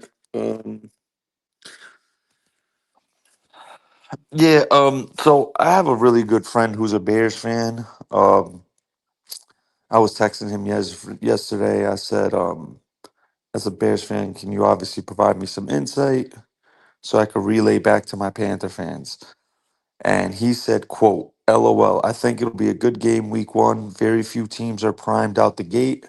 I would suspect our offense is the best we've Sounds like Caleb really is taking strides in the offense, but from what I've heard so far, what does it say? From what I've heard so far, our defense is a big question mark. Lots of cover issues, two new safeties. Kyler Gordon is made of glass on the pup list to start off camp. Fans say they see him partying at clubs. That's not good. Trevon Dexter gets loads of hate from our fan base, but we have him, the ghost of Grady Jarrett, and one need Andrew Billings, and a rookie who blew out his knee and played edge better than D tackle this year. We brought in 3 journeymen and a 6th-round rookie, although I do love the 6th-rounder, relying on Austin Booker, question mark at interior D-line, and we got speed at the linebacker position, but I think our defense could be cheeks like week 1. So my buddy, a Bears fan, does not have a lot of um, hope in the defense week 1. So I think that, if the Panthers are able to run the ball consistently, especially early, I think we should be all right week 1. What up, Tone? My God, I Can anyone greatly hear me? appreciate you. Tone, can you hear me? Can you hear me now? If you're speaking, Tone, I cannot hear you. I'm gonna try falling out and coming back. Hey, can everybody in the chat hear me? I don't know what happened, but I had to shut my stuff down and restart it. Y'all let me know by putting the 1 in the chat if you can hear me. Can you hear me now, Nick? Yes, sir. Yes, you're clear. Clear. Yeah. Can you hear me? Yeah, I can hear you fine, man. All right. Yeah, Cool. I don't know what happened. I lost connection on everything. I appreciate you holding it down, my guy. No doubt. While I try to work this out. So what did I miss thus far? Nothing. I was just filling in because I have like one of my best friends is actually a Bears fan. So we had a conversation the other day. I was just relaying a text message he sent to me. He's basically saying how he's reading the offense is looking great, but the defense is not looking good at all. Okay. So, yeah. All And right. Yeah, I apologize. I apologize everyone for that delay. I don't know what happened. I don't know what happened. Go ahead. Oh no, I'm good, brother. You rock out. Square circle. You know what? That's that next telephone for you, Tony. Nah. Hey, all my internet connection said it was connected. Everything. Only thing I know, YouTube said the chat was disconnected. Then nobody could hear me on the panel. Then I lost everything. So I don't know. But I'm glad we're back. Hey, shout out to Nick Tri-State for holding it down again. But yeah, go ahead, Nick. I'm gonna pick it back off what you was talking about. You and your friend.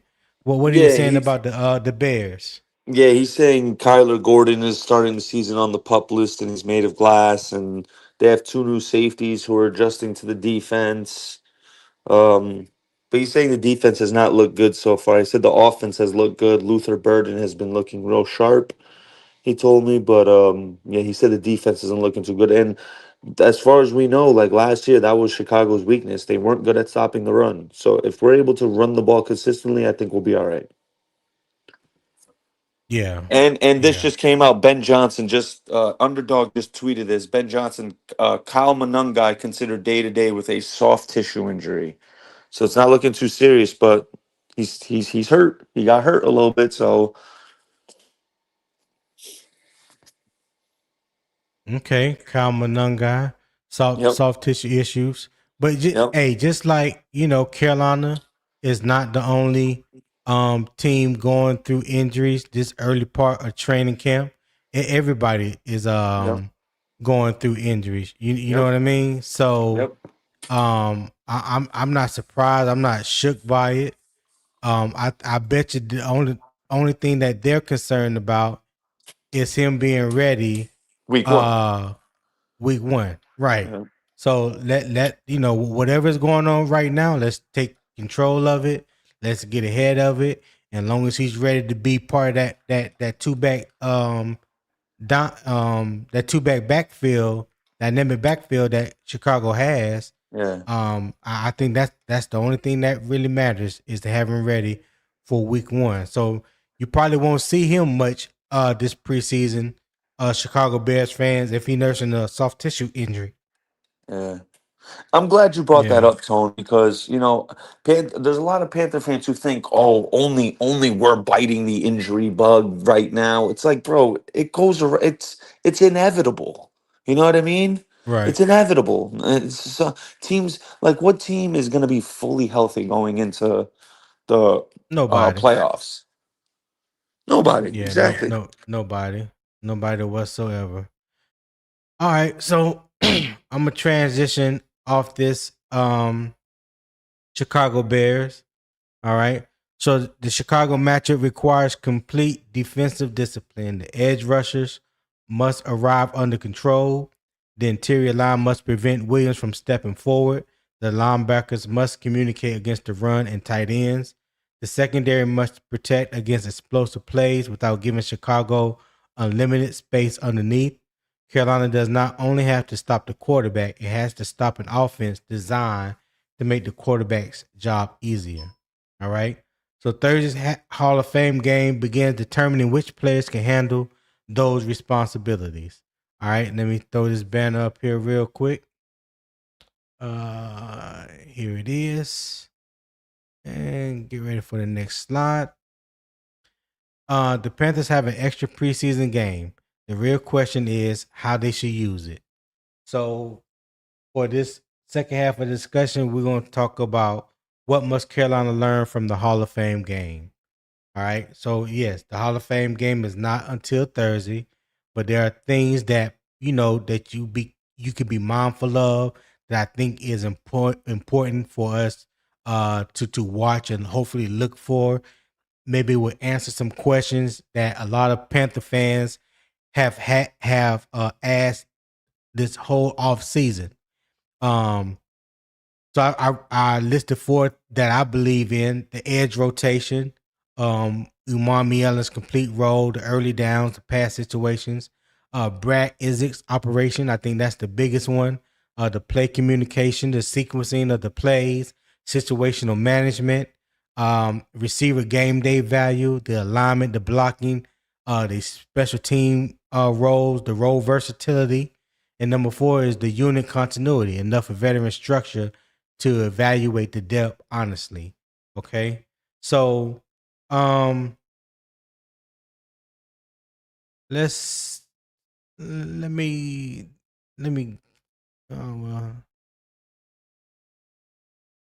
let's start right here. So how should Carolina evaluate the edge rotation?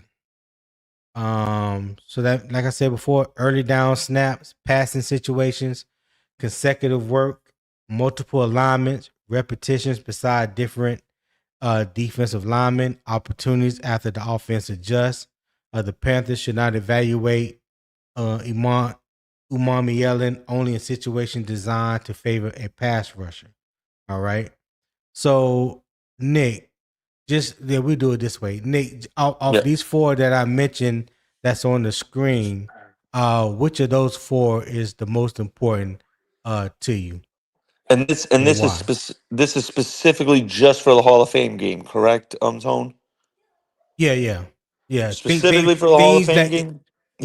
things that you want to see, things that you may feel like the Panther needs to work on, questions that you may have that that needs to be answered.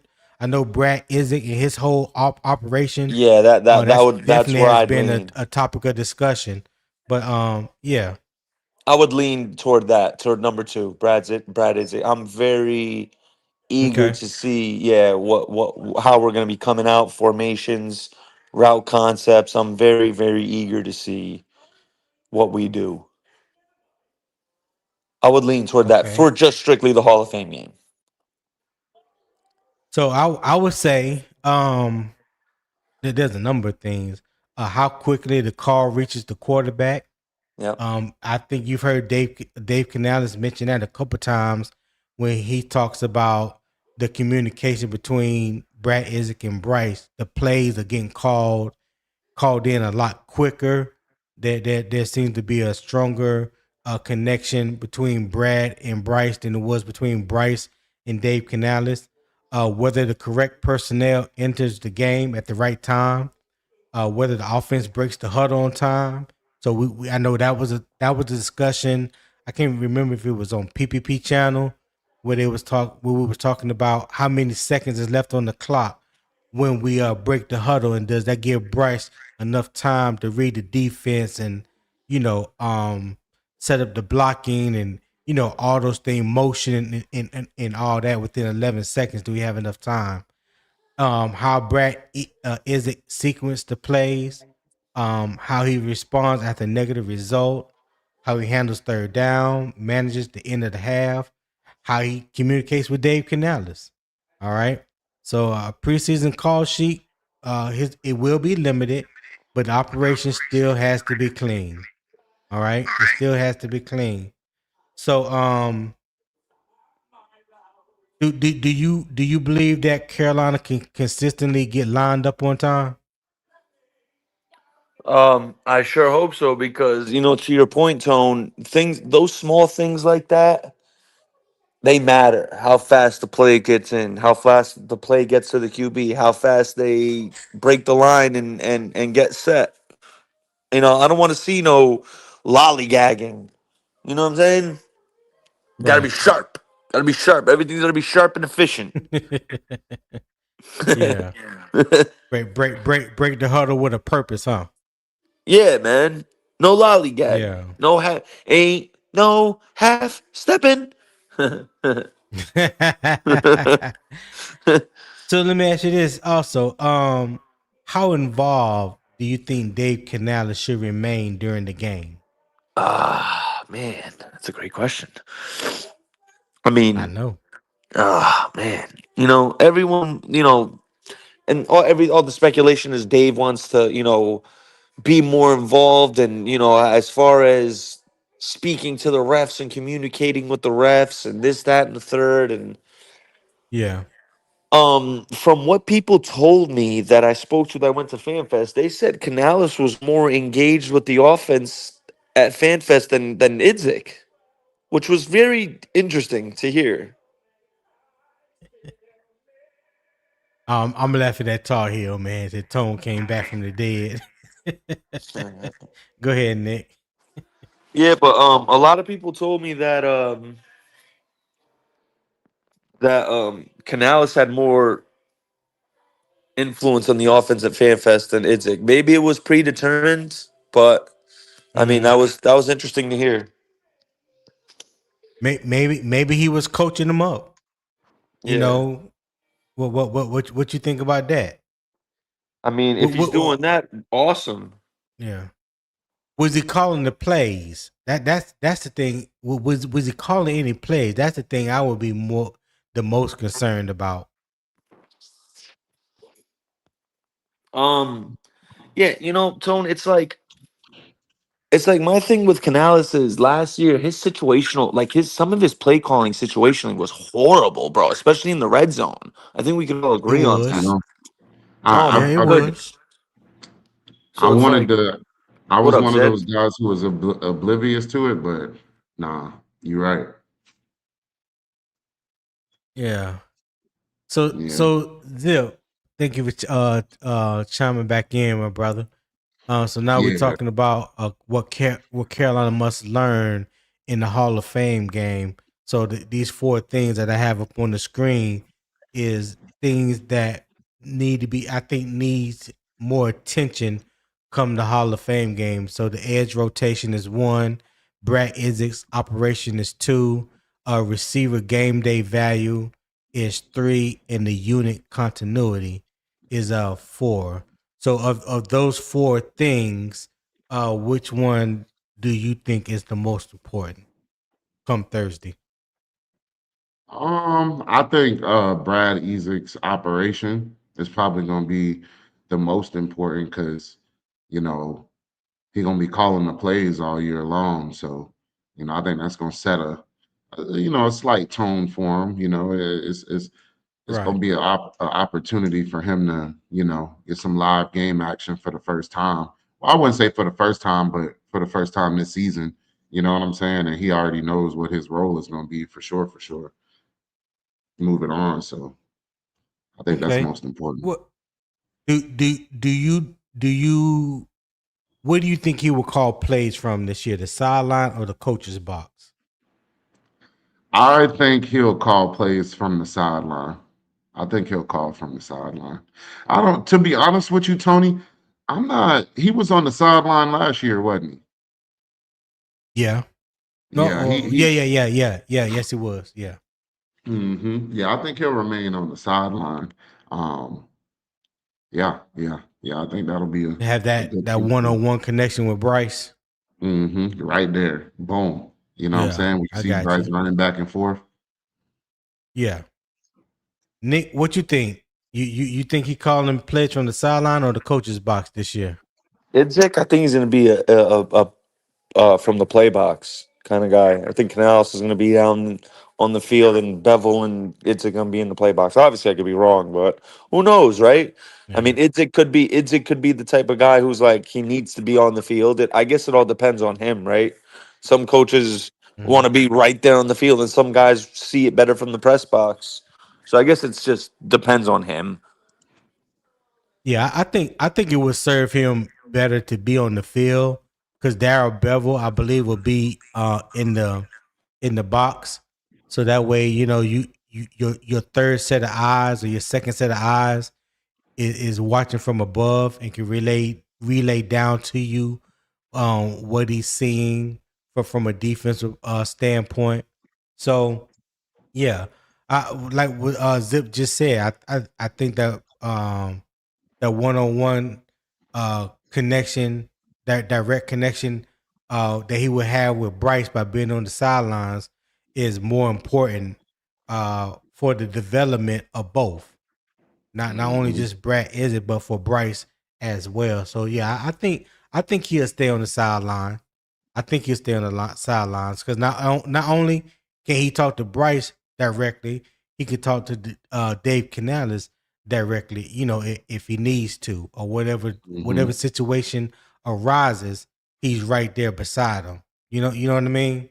Yeah. Yeah. Oh, yeah.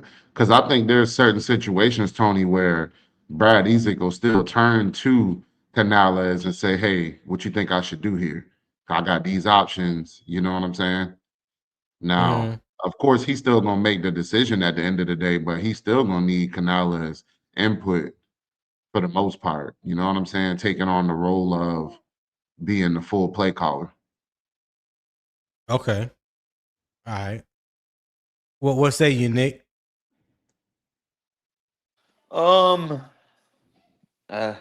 Tough question to answer again, bud. I'm not gonna lie. I have to agree with what Zip said. Zip said it pretty well. I mean, can't really piggyback off that. Yeah. Right. Because I got you. there's gonna be a few times where he's in a situation where it's like, damn, what do I do here? You know what I'm saying? Do I run the ball? Will running the ball get the reaction from the defense that we really want? You know what I'm saying? Yeah. Especially later on in the drive, if we can sustain this drive, or we'll throwing the ball here, maybe a RPO. You know what I'm saying, Dave? And I don't know, maybe he's got a good enough understanding of Dave. Hopefully he does, that he would just know what Dave would do there. You know what I'm saying? Because he's Hey, been Tone, I'll with be Dave right for a back. while now. Yeah. Hey, I just got an alert on my Twix feed. If anybody wonder what I mean when I say Twix, that's Twitter and X. Yeah, so I combined that to make it Twix. To say that, and this is from the Carolina Panthers website, that the Panthers have activated Bobby Brown from the non-football injury list. So Bobby Brown is back in action. He'll be ready to go. Well, All that's right. good. So That's that's good. that's definitely good news. John Ellis is also reporting it, but that was from the Carolina Panthers Twitter feed that I just got that from. That Bobby Brown has been activated. So that's definitely great news. Hey, we are 2 hours in. 2 hours in. And I will greatly appreciate it because no one has done it yet. But I would greatly appreciate if you guys show love to the channel.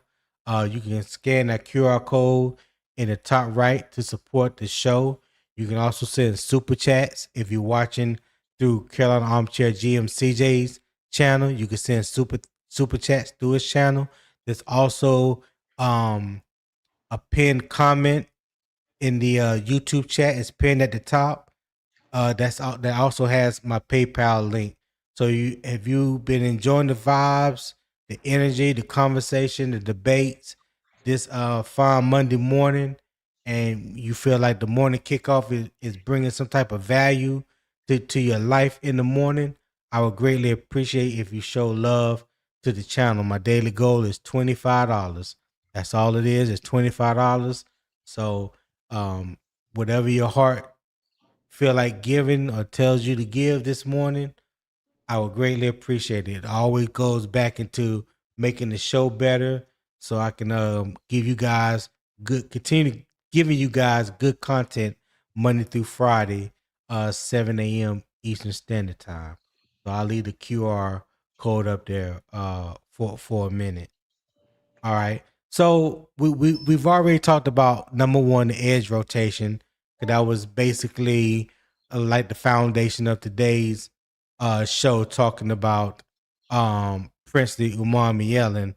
And we just got to talking about Brad Isaacs, his operation, and what we would like to see come Thursday night. So let's talk about number 3. Let me bring Nick back to the stage. Let's talk about number 3, the receiver game day value. All right. This is not another discussion about directly replacing Brazel.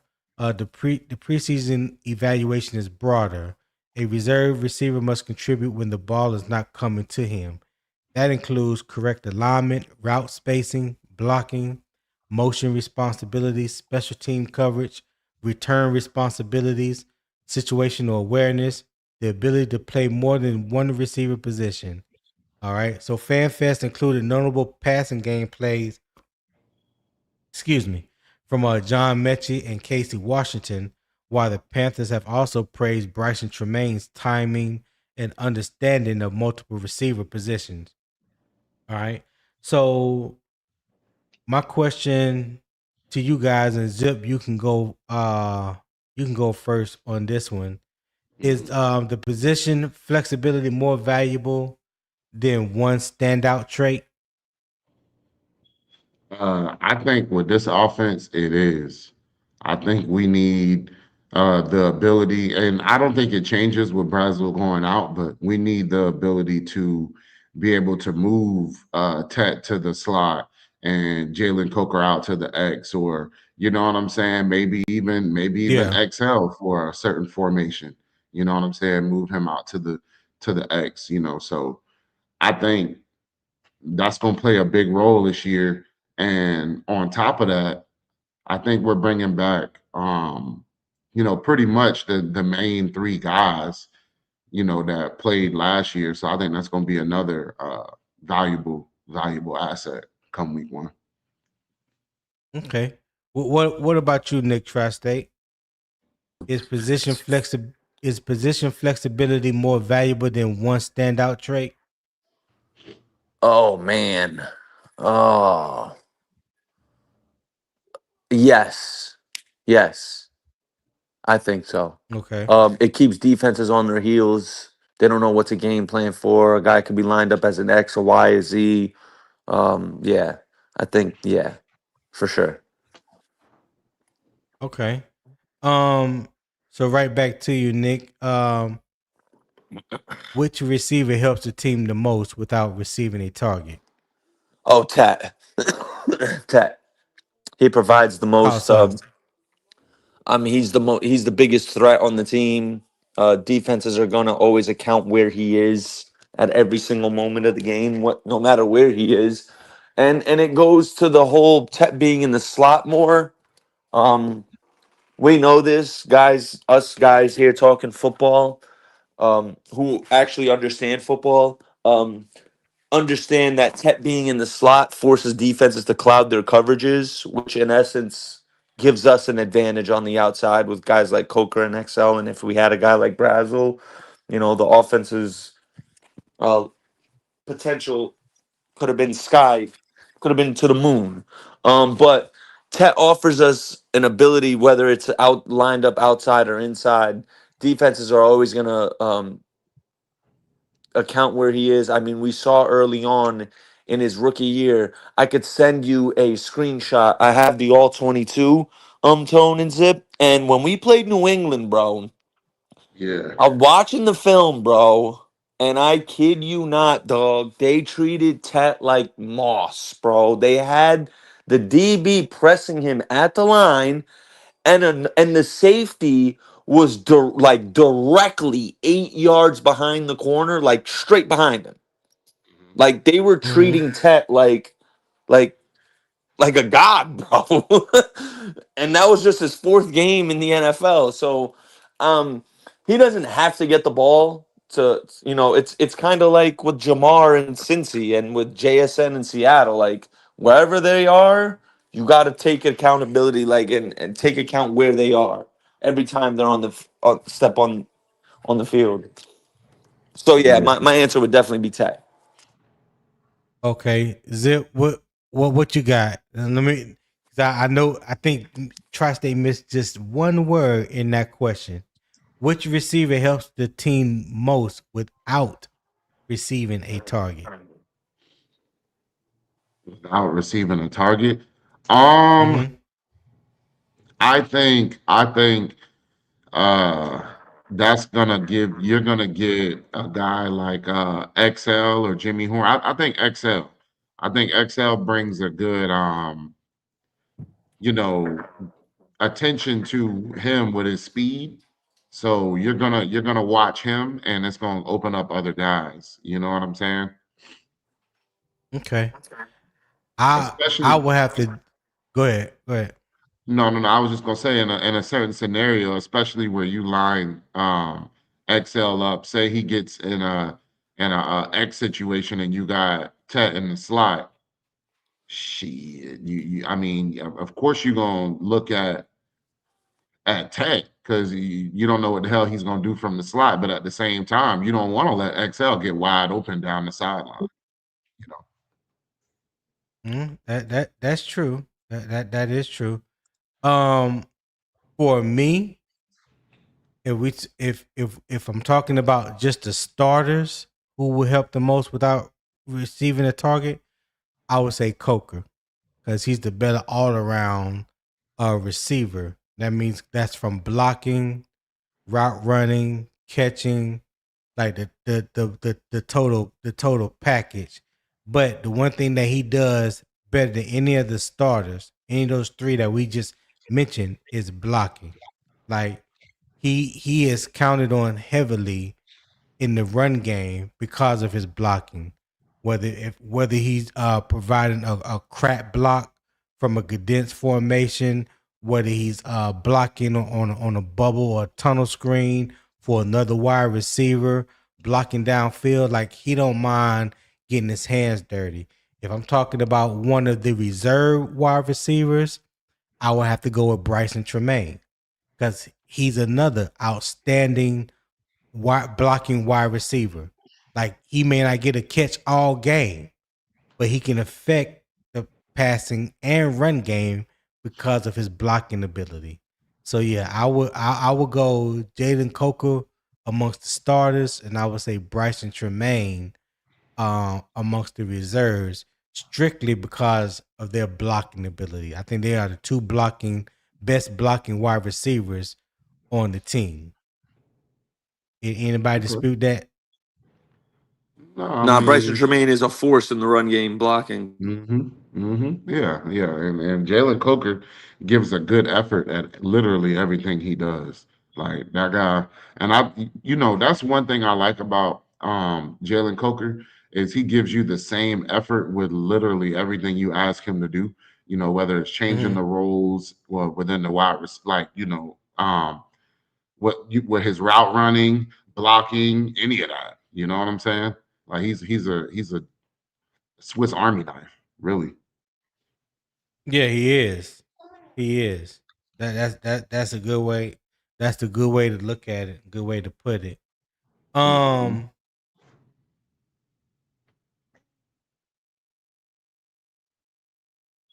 outside of the starters, so we're not talking about Ted, Jalen Coker, or Excel.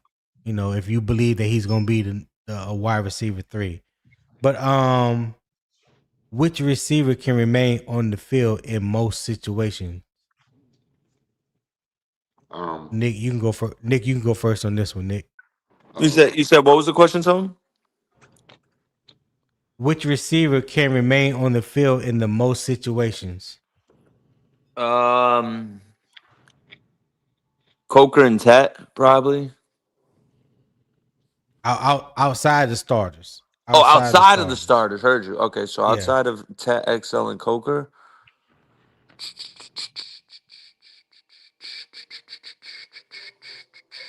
I would say either I'll probably lean David Moore right now. To be honest, I might actually lean David Okay. Moore. Yeah,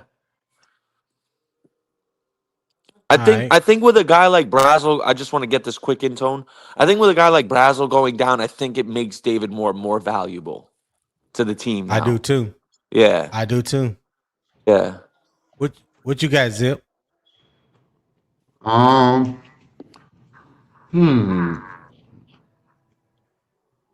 I guess me personally, I think John Mechie's bringing a lot to the team this year. I'm Mm. gonna be real with you, and I think Mm. if we can get the kind of production out of him early on, I think he'll carve himself a nice role, and he'll be somebody that we can, outside of the starters, keep on the field for a good amount of the plays. So Zip is a John Mechie fan, is what I'm hearing. Well, I just like, not really, I just like the aspect of him having prior chemistry with Bryce, and I think that really unlocks, Bryce's confidence a little more. It takes Bryce to the next level because in a panic situation, live football, and he see Mechie out there, Yeah. he gonna be like, oh shit, here, nigga. Yeah. Yeah, I So feel you. I feel you.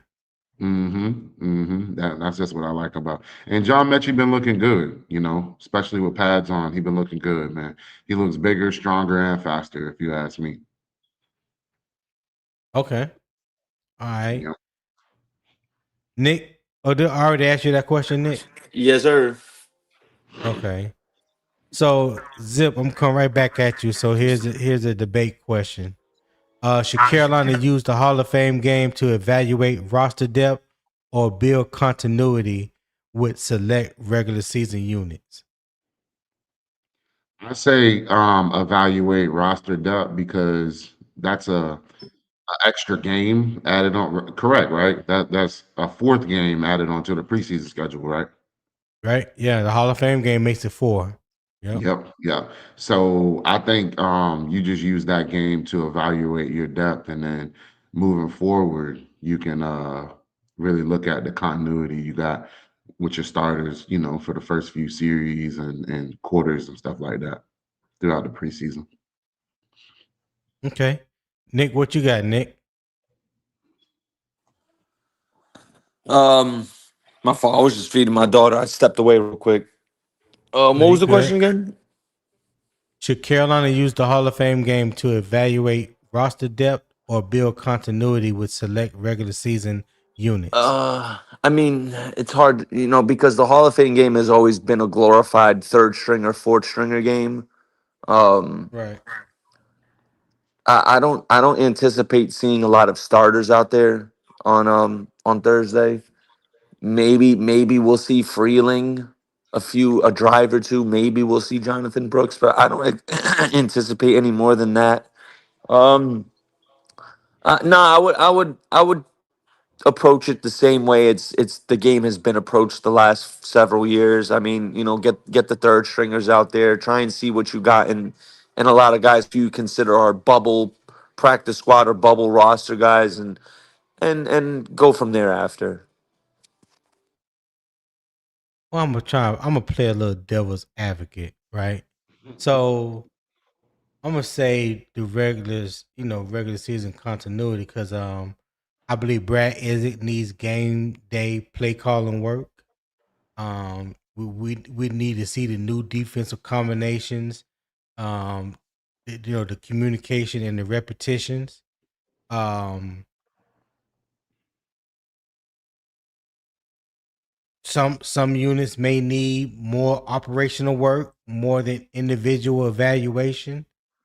Um, yeah, a bunch of backups. They can kind of distort the evaluation. If you're trying to get a first, I guess I don't want to say first game, but if you want to get a jump on the evaluation, meaning the Hall of Fame game, maybe you might want to see the starters play a little more in that game as opposed to the first preseason game because we know we have two joint practices against the Jaguars and the Texans. You're really not going to see them in those games because they're going to get most of their work during the joint practice session, right? So you might want to see them out there in the Hall of Fame game and getting a little bit more work. They probably rest the second preseason game and let the joint practices against the Texans and the Jaguars be they preseason 3 and 4. What y'all think about that? I mean, me personally, I want to see, even though the potential of players getting hurt before the season is high, I want to see a little more burn in the preseason for the starters, for the ones. I think with Dave Canales being here, that it's been a little bit slow for us to start the season because of it. Yeah. When we don't play them a lot in the in the preseason. And at the end of the day, it's still football. You know what I'm saying? I get it. It's not a regular season game, but shit, get out there and warm your body up. Let's get started. Let's get acclimated with taking game day reps for the regular season. Practice is one Right. thing, but when you get an opportunity to get an early look at the other team's ones, take your ass out there and start, man.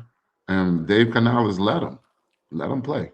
Little Panther news just dropped. Panthers announced that they have activated Bobby Brown from the non-football injury list. He'll be practicing today. That's good news. Yeah. I already announced that, Nick. Oh, you did? Yeah. Oh, okay. I just saw Yeah. Alex Zitlo just tweeted it. My fault. I, My I fault, wonder bro. Yeah, what's the I deal saw. with Big 50. Is Big 50 back practicing or what, man? Man, he No, gotta go. no update. They not no update as of Friday. As of Friday, he still was out with back soreness. So I that's the know last thing I heard. I But literally I know hate to one be thing. that guy. He better not come back playing like that playoff game because He's that gone performance after is this year, terrible. Zip. As far as I'm concerned, I think he's gone after this year. Well, didn't we only sign him for what? Did we give him 4 years or 3 years? I think we gave No, him he got a 4 years. four, 5-year I deal. think no, it No, wasn't he had a 5 years. It was 5-year it was a deal. it was a 4-year deal, and Damian Lewis got a 3-year deal. Oh, okay. Oh, okay, yeah. I thought it was 5 and 4. We better re-sign D. Lou. He's the guard we got to re-sign. Mm, I agree. I okay. agree wholeheartedly. I, I I think I can he's go in a quietly whole been I can better. go in a whole nother direction with that topic right there. Yeah. We you know what we near the end, so we ain't got nothing else to do. So if that is the case, like Nick just said, we need to re-sign Damian Lewis. We need to do whatever we can to re-sign Damian Lewis, and that means you let Robert Hunt go, right? Hmm. So who do you think replaced Robert Hunt? And I throw that out there with the caveat of saying, don't forget Icky. If we keep Icky gonna have to play somewhere. And I don't see it at left tackle, and I don't see it at right tackle. So is one of those open guard spots maybe just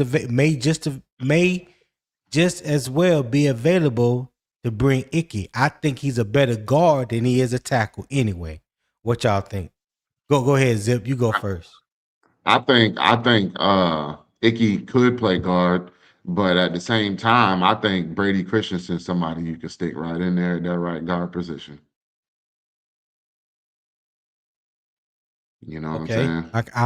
I'll give you my thoughts on Brady Christensen in a minute. Go ahead, Nick. What you got? Yeah, I was about to say, Tone. Brady's our guy, man. If Why you say that? If Robert Hunt is struggling to start the season, Mm-hmm. I wouldn't be opposed to bringing Brady in and starting him at right guard. Not one bit. Because like Zip said, we can't, he's been dealing with it, and we knew this because he kind of had that problem in Miami as well. But he tears his bicep, then he comes back from that, and now he hurts his back, and it's like, eesh, bro. Like, one thing we Well, know, they like just say back they just say he has back soreness. They didn't say he injured his back. It's just a back little back soreness, tightness. I got you. But that was what, a week and a half ago. If it was just back tightness, he'd be. I mean, they're probably just being cautious. He's on thin So ice. are you talking about right now, or are you No, talking no, about at no. the I'm end of the saying, season? just like I've said, how I think Bryce is on thin ice, and I think Yeah. XL is on thin ice. I think Robert Hunt is Mhm. on thin ice. Okay. I think a All lot of right. guys are on thin ice on this roster. Trevin Wallace is on thin ice. There's a few guys on thin ice. Yeah, Atlanta boy. I don't think we have Jake Curhan anymore. I don't think he's on the roster, is he? Yeah, no, he just worked out with the Giants. Okay. All right. So Brady Christensen, since his name was brought up, I like Brady Christensen. I like him come out of BYU. My only knock for Brady, and this was before the injury, especially moving him inside. I don't think he's strong enough or way enough to play interior offensive line, to play either one of the guard spots. I can show you countless times where Brady, in run situations, when we're trying to move the defensive line, he's still stuck at the line of scrimmage, or he's getting pushed back. You know what I'm saying? He has some good moments. I do like him when we run a stretch zone, or wide zone. You can use his athleticism when you're talking about moving, getting better leverage on the defensive lineman, things of that nature. But when you're just talking about third and 1 or fourth and inches, and you really gotta have it, I need somebody in the middle that can move some furniture, and he ain't no furniture mover in that aspect. So that's why I think Icky will be better at the guard position, because he adds to that size in the middle. Even though I don't remember what Luke Fortin size. I think he's like 305, something like that. And I know that Sam Heck is like between 300 and 305 as well. So you're not like you have a big center, but Damian Lewis is like 320, 325. Robert Hunt is about 325, 330, something like that. Then you want to substitute him and put him in, put Brady Christensen in there. To me, is like no difference than when we had what's the name that just went to Buffalo. Help me out, DJ Moore? guys. No. I'm talking about offensive lineman. Oh, Who was here last year that was playing right guard before Robert Hunt, and then played a little center when he came back from injury. Came from the Rams. The name is right on the tip of my tongue, but it's escaping me right now for some Cade reason. Mays? No, not K Mays. Nick Samach? Not Nick Samach. Starting. He was our starting right guard for a number of years. Coming from the Rams. Oh God, he just signed with the Buffalo Bills. It's Corbett, Austin Corbett. Yeah, There it Austin is. Corbett. Okay. Yeah. Yeah, I don't like that dude. Yeah. That was the So one kept stepping on Bryce's feet and shit. yeah. So yeah, Austin Corbett kind of reminds me of Brady Christensen. Honestly, he reminds me of Brady Christensen when it comes to that. I like for me personally, I like bigger offensive linemen in the interior, especially at the guard positions. I definitely like the guys having more size at the guard position, but that's just me. All right. So you guys got any questions before we move on? Anything to say? I was just gonna say I saw Dcash put he think Icky time is up in Carolina. I'm about to say Dcash, think about how old Taylor Moton is. And then with this injury, shit, this could be his last season. And if that's the case, then Icky is key. Yeah, he key to resign. Yeah, because I think Taylor Moton will count about $28 million in dead cap this coming off season, or cost $28 million against the cap, something like that. So yeah, the Panthers definitely gonna have a decision when it comes to Taylor Moton. I know he almost retired or thought about it a couple years ago. Before we re-signed him.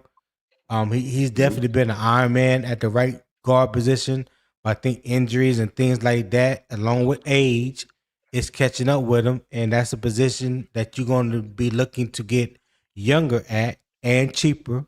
Let's throw that out there too. Let's not act like it ain't about money as well. So they want to get younger and cheaper at the position and allocate that money elsewhere. Because Bryce contract is going to happen more than likely this off season. So, wrap your minds around that as well. Wrap your mind around that as well. All right. So the Hall of Fame game should provide Carolina with useful evidence. Can Umanmielen handle the complete edge role? Can Izzy operate the offense cleanly? Which receivers provide value beyond catching passes? Which young players can earn game day work through special teams? How much continuity do Carolina's units need before week one? The final score is secondary. The quality of the answers is the priority. All right. So FanFest gave Carolina an encouraging answer from Princely. It did not provide a complete answer. He showed burst. He showed pursuit. He showed that he can threaten the quarterback space. Thursday must begin establishing the rest. Can he finish? Can he hold the edge? Can he respond after the tackle adjusts? Can he repeat the performance through multiple series? Those answers matter because Carolina opens the season against an offense that can punish an undisciplined pass rush. Okay, Chicago has talent. Chicago has continuity, has a quarterback who can create when the original play breaks down. The Panthers need rushers who can pressure without creating escape lanes. They need defenders who understand how their assignment connects to the complete call. The Hall of Fame game is not about providing that Carolina is ready to beat Chicago. It is about identifying which players can eventually be trusted with the responsibilities that matchup will demand. Do not confuse practice disruption with finished production. Do not confuse preseason statistics with complete evaluations. All right. Hey, thank you guys for tuning in. I hope everyone enjoyed the show. If you did, share with a friend or family member. Don't forget to hit that like button on your way out. Subscribe, turn that post notification bell, select all so that way you'll be made aware each and every time I do go live. It's Monday through Friday, 7 a.m. Eastern Standard Time. All my social media links is in the YouTube description. Okay. I appreciate everybody for hanging out with me this morning. Appreciate you sticking through. Nick Tri-State for holding me down during the technical difficulties. I appreciate you again, my brother. Got you, dog. And You until already next know. time, Panther Nation, keep pounding.